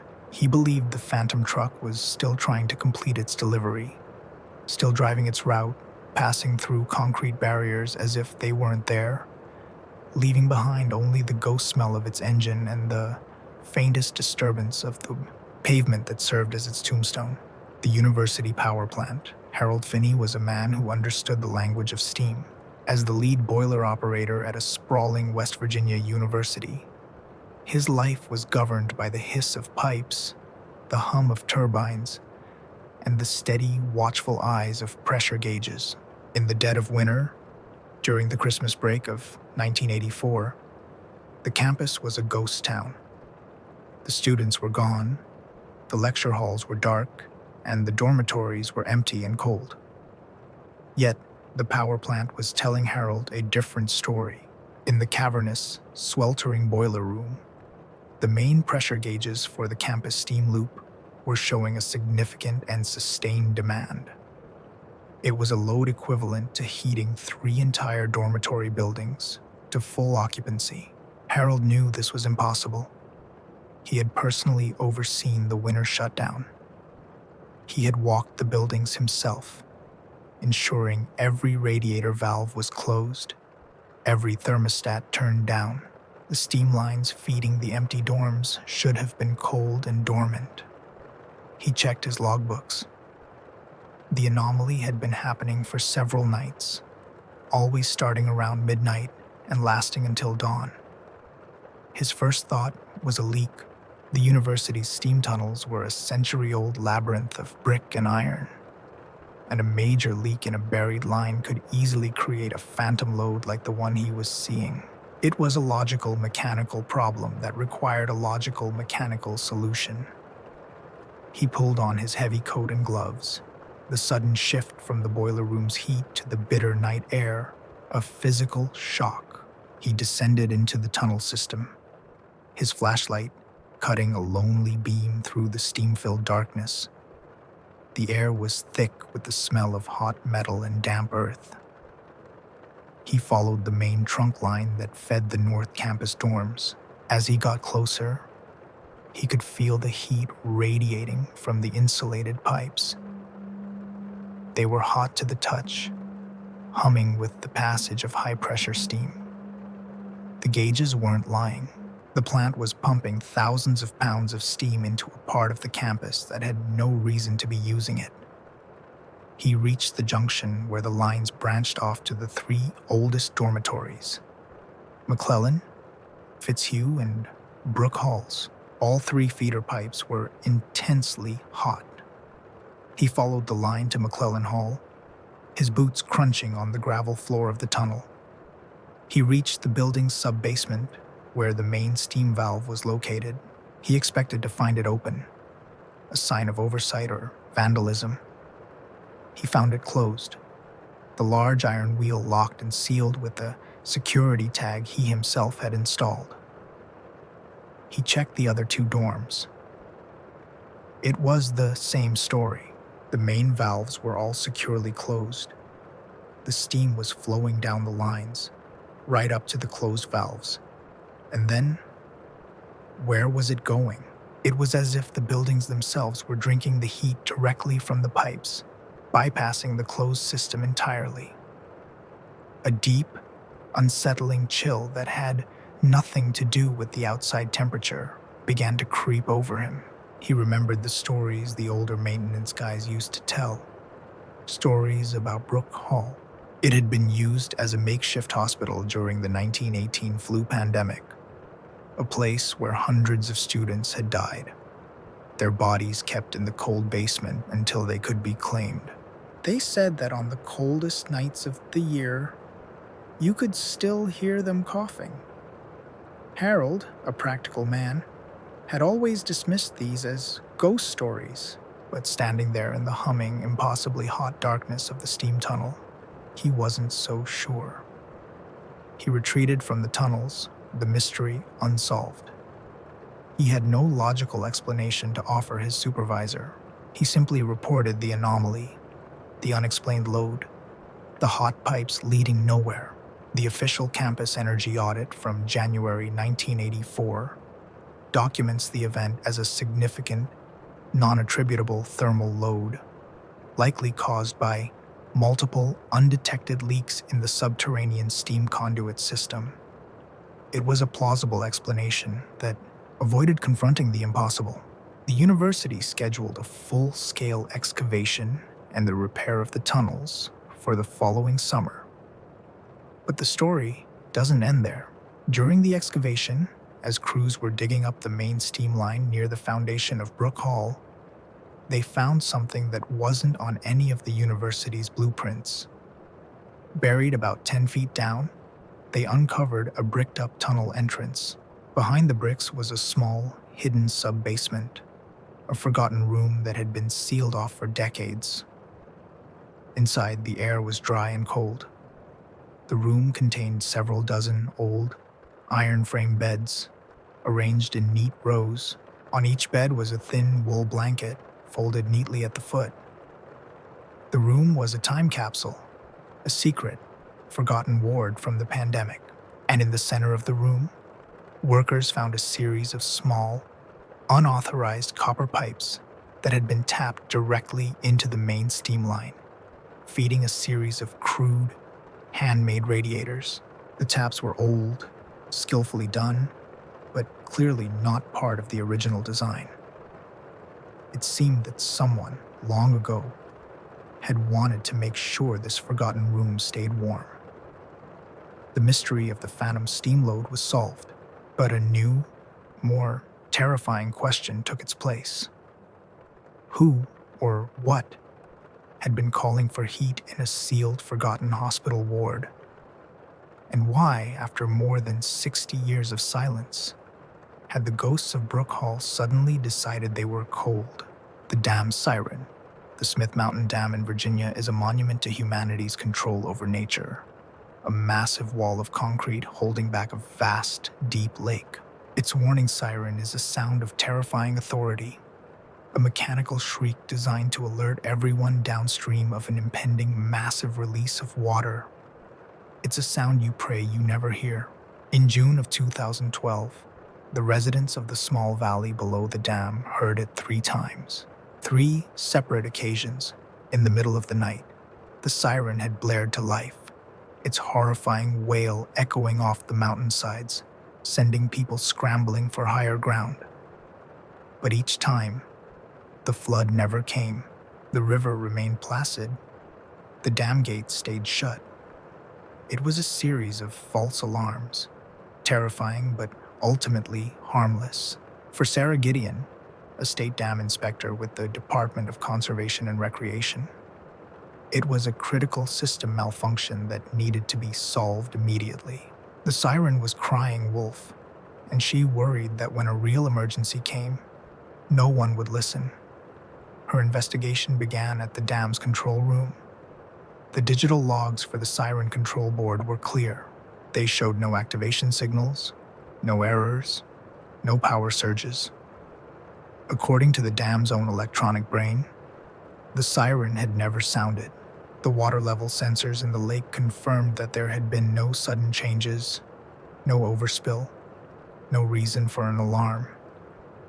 Sarah's initial theory, the one she penciled into her field notes, was electromagnetic interference, a powerful radio signal, perhaps from a nearby military base or a freak atmospheric event, could have potentially tricked the siren's remote receiver into activating. It was a rare but documented phenomenon.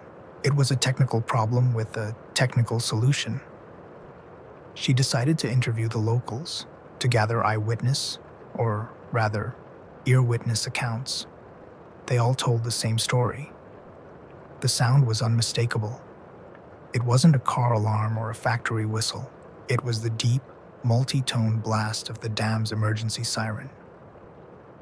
One witness, however, provided a piece of evidence that shifted the investigation from a simple malfunction to something far stranger. A young man, a hiker who had been camping on a ridge overlooking the valley, had been recording the sounds of the forest at night for a college project. He had accidentally captured the sound of the siren on a high-quality digital recorder.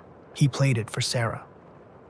The sound was exactly as the residents had described, a perfect recording of the dam's specific alarm pattern. But when Sarah took the recording back to her lab for audio analysis, she found something deeply unsettling. She isolated the siren's sound waves and ran them through a spectral analysis program. A normal siren produces a clean, consistent set of frequencies. This recording was different. The sound was not a single, mechanical noise. It was composed of dozens, perhaps hundreds, of overlapping sound waves, all at different pitches and timbres. It sounded like the dam siren, but it was not. The analysis software identified the source of the sounds as biological. To be specific, it was the sound of human voices. Hundreds of them, all wailing in unison, their combined cries perfectly mimicking the pitch and cadence of the mechanical siren. It was a chorus of screams, a choir of terror, disguised as a warning alarm. Sarah felt a cold dread that had nothing to do with the dam's structural integrity. She dug into the history of the valley, back to the 1960s when the dam was built. She learned that before the lake was created, the valley had been home to a small, tight-knit community called Penhook. The power company had bought out the residents, moved the houses, and relocated the cemeteries. But the stories persisted that not everything had been moved, that some of the old, forgotten family plots had been left behind. drowned as the water slowly rose. She looked at old maps, overlaying them with the current lake topography. The deepest part of the lake, right up against the base of the dam, was the exact location of the old Penhook Church and its adjacent graveyard. The source of the phantom alarm was not a faulty wire or a stray radio wave. It was a collective voice, an echo of the drowned town, a spectral chorus of the dead who had been submerged by the rising water. They were not warning of a flood to come. They were crying out about the flood that had already happened, the one that had taken their homes and disturbed their eternal rest. The official entry in the Virginia DCR Dam Safety Log for June 2012 is concise. It attributes the false alarms to a faulty remote wiring harness susceptible to RF interference, which was subsequently replaced. There is no mention of the audio analysis or the drowned village of Penhook. Sarah Gideon signed off on the report, but she never looked at the deep, dark water of the lake the same way again. She knew that sometimes the most terrifying warnings are not about what is about to happen, but about what has already been done and can never be undone. The switchback school bus. Dale Miller had been driving a school bus in the West Virginia mountains for 20 years. He knew every treacherous curve, every steep grade, and every one of the children on his route. His bus, number 14, was his kingdom, a rolling world of vinyl seats and the cheerful chatter of kids. One September afternoon in 2009, as he navigated the tight switchbacks on his way down from Cooper's Ridge, something happened that made him question his own senses. He glanced at the large, convex rearview mirror mounted above his windshield, a habit as ingrained as breathing. He did a quick head count of the students reflected in the glass. The bus was about half full, maybe 15 kids. He counted again, 17. He frowned. That wasn't right. He knew his route. He should have only had 15 children on the bus at this point. He looked closer at the reflection. In the very back seat, there were two small children, a boy and a girl, sitting perfectly still. He didn't recognize them. They weren't his regulars. The boy had dark, slicked down hair and was wearing an old-fashioned looking wool coat, despite the mild autumn weather. The girl had long, pale braids. Both of them were staring straight ahead, their faces pale and expressionless. Dale felt a prickle of unease. He must have picked them up by mistake at the last stop. Maybe they were new to the area. He turned his head to look back down the aisle of the bus directly. The back seat was empty. He blinked, then looked back at the mirror. In the reflection, the two children were still there, sitting silently in the empty seat. He felt a wave of vertigo, a dizzying disconnect between what his eyes were seeing directly and what the mirror was showing him. He gripped the steering wheel, his knuckles white. He focused on the road, navigating a particularly sharp, hairpin turn. When he looked back up at the mirror, the two children were gone. The reflection once again matched reality. The back seat was empty. The head count was 15. He tried to rationalize it. A trick of the light, perhaps. The way the sun filtered through the trees on the switchbacks could create strange shadows and reflections in the curved mirror. It was a logical explanation, but it didn't calm the frantic beating of his heart. When he got to the end of his route, after the last child had been dropped off, he did something he had never done before. He took out the official attendance sheet and meticulously checked off the names of the students he had picked up that day. His count was correct. 15 children. No more, no less. Still deeply unsettled, he reported the incident to his supervisor at the county school transport depot. He felt foolish trying to explain it. I saw two kids in the mirror who weren't really there. The supervisor, a patient woman named Cheryl, listened calmly. She suggested kindly that perhaps the long hours and the stress of the mountain roads were getting to him. Then, to humor him, she offered to pull the footage from the bus's onboard security camera. The camera system was new, installed just a few months prior. They sat together in her small office and watched the grainy, silent footage. They saw the children getting on at each stop. They saw them laughing and talking. They fast-forwarded to the section of the route on Cooper's Ridge. The footage showed the bus navigating the tight turns. Then, for a period of about 3 minutes, the exact time Dale had seen the extra children, the video became corrupted. It didn't go to static. Instead, the image smeared and distorted, the children's faces blurring into unrecognizable shapes, the colors bleeding into each other. And then, just as suddenly, the image cleared, returning to normal. The anomaly in the footage corresponded perfectly with Dale's experience. The official county school transport log for September 2009 contains a maintenance request for the camera system on Bus 14, citing a recurring data corruption issue during periods of high vibration. There is no mention of Dale's story of the phantom children. The incident was filed away as a combination of driver fatigue and a technology glitch. But Dale was not satisfied. He asked his grandfather, a man who had lived in those mountains his whole life, about Cooper's Ridge. The old man told him a story. He said that back in the 1940s, before the new highway was built, a family had tried to take a shortcut over the ridge in a winter storm. Their car had gone off the road. They weren't found for days. The parents had died in the crash, but their 2 small children, a boy and a girl, had apparently survived for a time.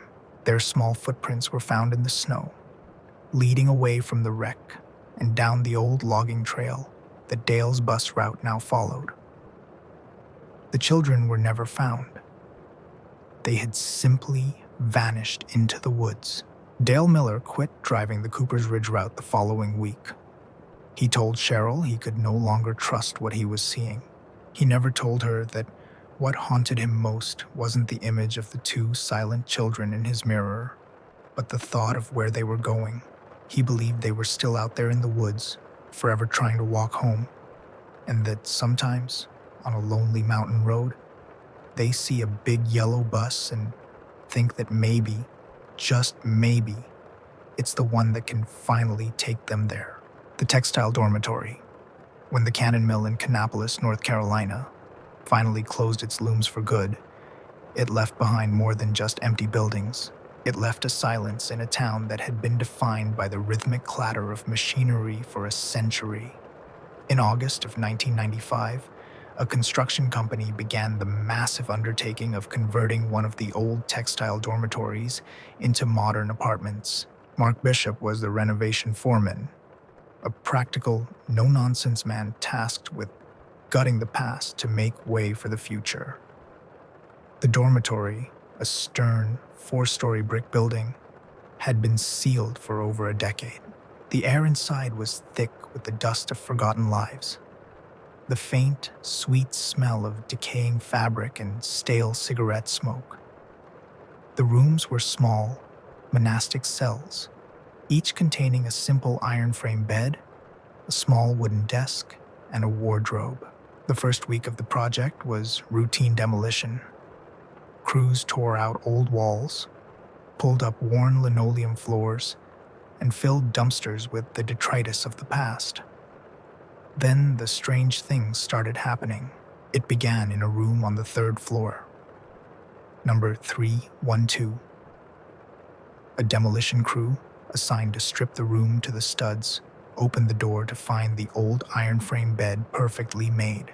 The thin, institutional mattress was covered with a clean, crisp white sheet and a simple wool blanket, the corners tucked in with military precision. Mark was called in to see it. He stood in the doorway, a frown creasing his forehead. His first thought was squatters or vandals. It had to be a prank, someone trying to spook his crew. He berated his men for leaving the main entrance unlocked. He personally checked every door and window in the building that evening, ensuring the site was secure. The next morning, they found another one. Room 207 this time. The same thing. The bed, which had been a bare, rusted frame the day before, was now neatly made with fresh, clean linens. This time, there was something else. A single, white gardenia was placed on the pillow. Mark's unease began to curdle into genuine fear. The building had been locked tight.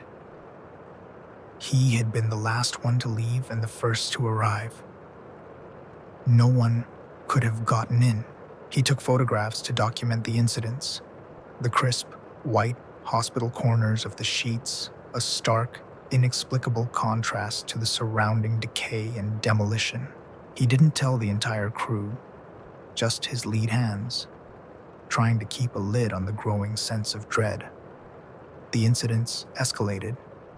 Tools would go missing from one room and reappear, neatly arranged, in another. The crew started hearing sounds, faint whispers that seemed to come from inside the walls, the soft sound of humming, a sad, simple tune. The rational explanations were wearing thin. Pranks couldn't explain the locked doors. Faulty wiring couldn't explain the disembodied voices. Then came the fire alarms. One afternoon, the newly installed, hardwired fire alarm system began to blare, the strobes flashing in the dusty hallways. The panel indicated the alarm had been triggered in multiple rooms on the 4th floor.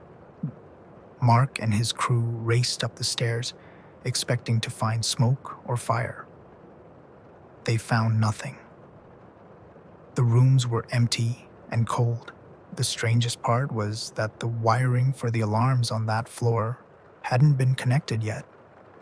The smoke detectors were still in their boxes, sitting on the floor. There was no power running to them. Yet, they had sent a signal to the main panel, a signal that had triggered the entire system. Mark had had enough. He refused to let his crews work in the building until an electrician certified the new system as safe. The renovation contractor log for August 1995 details these events in sterile professional language. It notes unauthorized entry and vandalism, staged rooms, and malfunctions in the fire alarm system, likely due to faulty wiring or panel errors.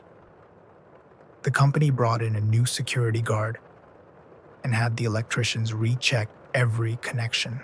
The strange occurrences stopped, and the project was eventually completed. But Mark Bishop was never satisfied with the official explanations. He had seen the beds. He had heard the humming. He had felt the profound, oppressive sadness that clung to that building like dust. He did some research and learned about the lives of the mill girls who had lived in those dormitories. They were young women, often from poor rural families, who worked grueling 12-hour shifts in the deafening, dangerous mill. The dormitories were their only refuge, a place of strict rules and small comforts. He found an old photograph of a group of girls from the 1920s, standing outside the very dormitory he was renovating. One of them, a girl with sad eyes, was holding a single white gardenia. Mark came to believe that he and his crew had not been dealing with pranksters. They had disturbed a place of deep memory. He believed the spirits of the mill girls were still there, still going through their routines, still making their beds, still finding solace in a simple, sad song. The fire alarms, he thought, were not a malfunction. They were a warning. The girls had spent their lives surrounded by the constant threat of fire in the lint-filled mill. For them, the alarm was the most terrifying sound in the world. He believed they were trying to warn his crew, to tell them to get out, not because of a fire, but because the building itself remembered its sadness. and it didn't want to be disturbed. The Valley Siren Song. Sheriff's Deputy Ben Carter liked the night shift. In the rural hollows of Appalachian, Ohio, the nights were long and profoundly quiet. His patrol was a solitary one, a slow cruise through a sleeping landscape of dark hills and lonely farmhouses. It was on one of these quiet nights in October of 2006 that he heard the singing. He was parked at a scenic overlook, the valley below filled with a thick layer of ground fog, the moon turning the mist into a glowing, ethereal sea. The sound was faint at first, a high, piercing melody that seemed to come from everywhere and nowhere at once. He turned off his engine, the silence of the night rushing in. The singing continued, clearer now. It wasn't one voice, but many, layered and interwoven in a complex, haunting harmony. It was beautiful and deeply, fundamentally unsettling. Ben was a lifelong resident of this valley. He knew its sounds. He knew the cry of a fox, the hoot of an owl, the distant baying of a hunting dog. This was none of those. The voices were human, but the melody was strange, ancient, and filled with an unbearable sadness.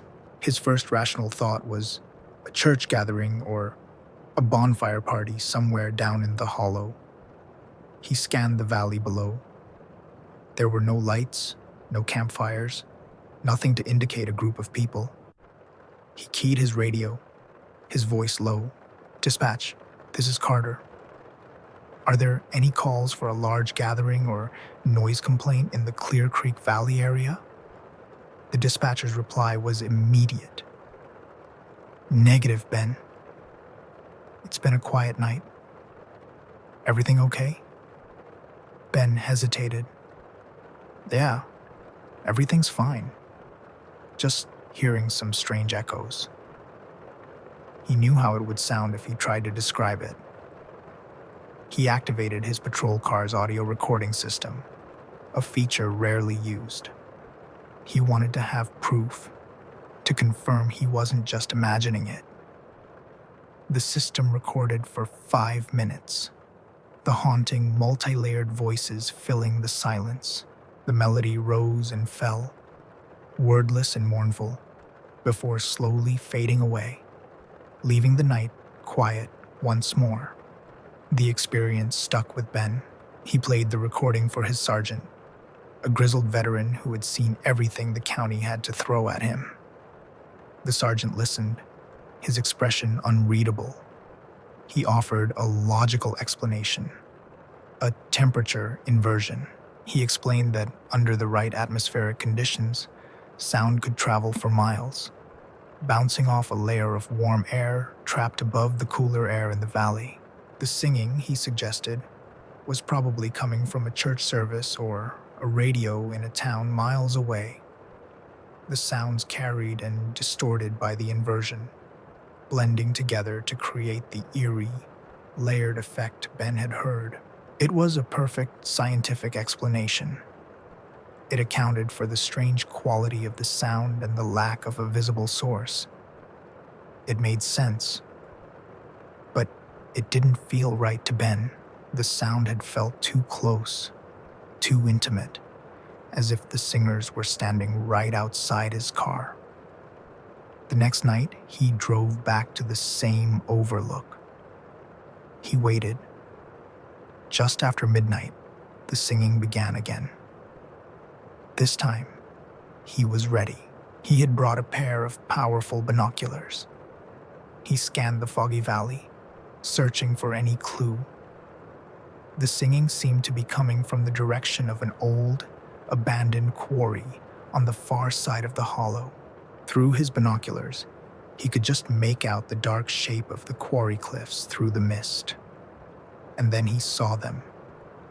Faint, flickering points of light, like candle flames, moving along the rim of the quarry. There were dozens of them, maybe more, weaving in and out of the trees. The singing was coming from them. As he watched, a figure emerged from the trees onto a high ledge, silhouetted against the moonlight. It was a woman, her long hair blowing in the wind. She raised her arms to the sky, and the chorus of voices swelled, a wave of pure, heartbreaking sound that washed over the valley. Ben felt a fear so profound it was almost paralyzing. These were not partygoers. This was something else, something ancient and ritualistic. He watched for nearly an hour as the lights moved and the figures danced, their voices rising and falling in their strange, sad song. Then, as suddenly as it began, it ended. The lights went out. The figures vanished. The singing stopped. The valley was silent. The official County Sheriff Patrol audio from that night in October 2006 is logged in the evidence room. A technical note attached to the file describes the recording as a classic example of audio aberration caused by atmospheric temperature inversion, which can carry and blend disparate sounds from great distances. The report makes no mention of Ben's visual sighting. Ben never filed a report about what he saw. He knew no one would believe him. He knew they would say it was a trick of the fog, of the moonlight, of an overactive imagination. But he knew what he had seen. He had stumbled upon a secret the valley kept, a gathering that was not for the living. He came to believe the story his grandmother had told him as a child, a story about the hollow singers. She said that on certain nights, the spirits of the first people, the ones who had lived in the valley for thousands of years before anyone else came back to sing for their lost land. Theirs was not a song of joy, but a lament, an eternal echo of grief for a world that was gone.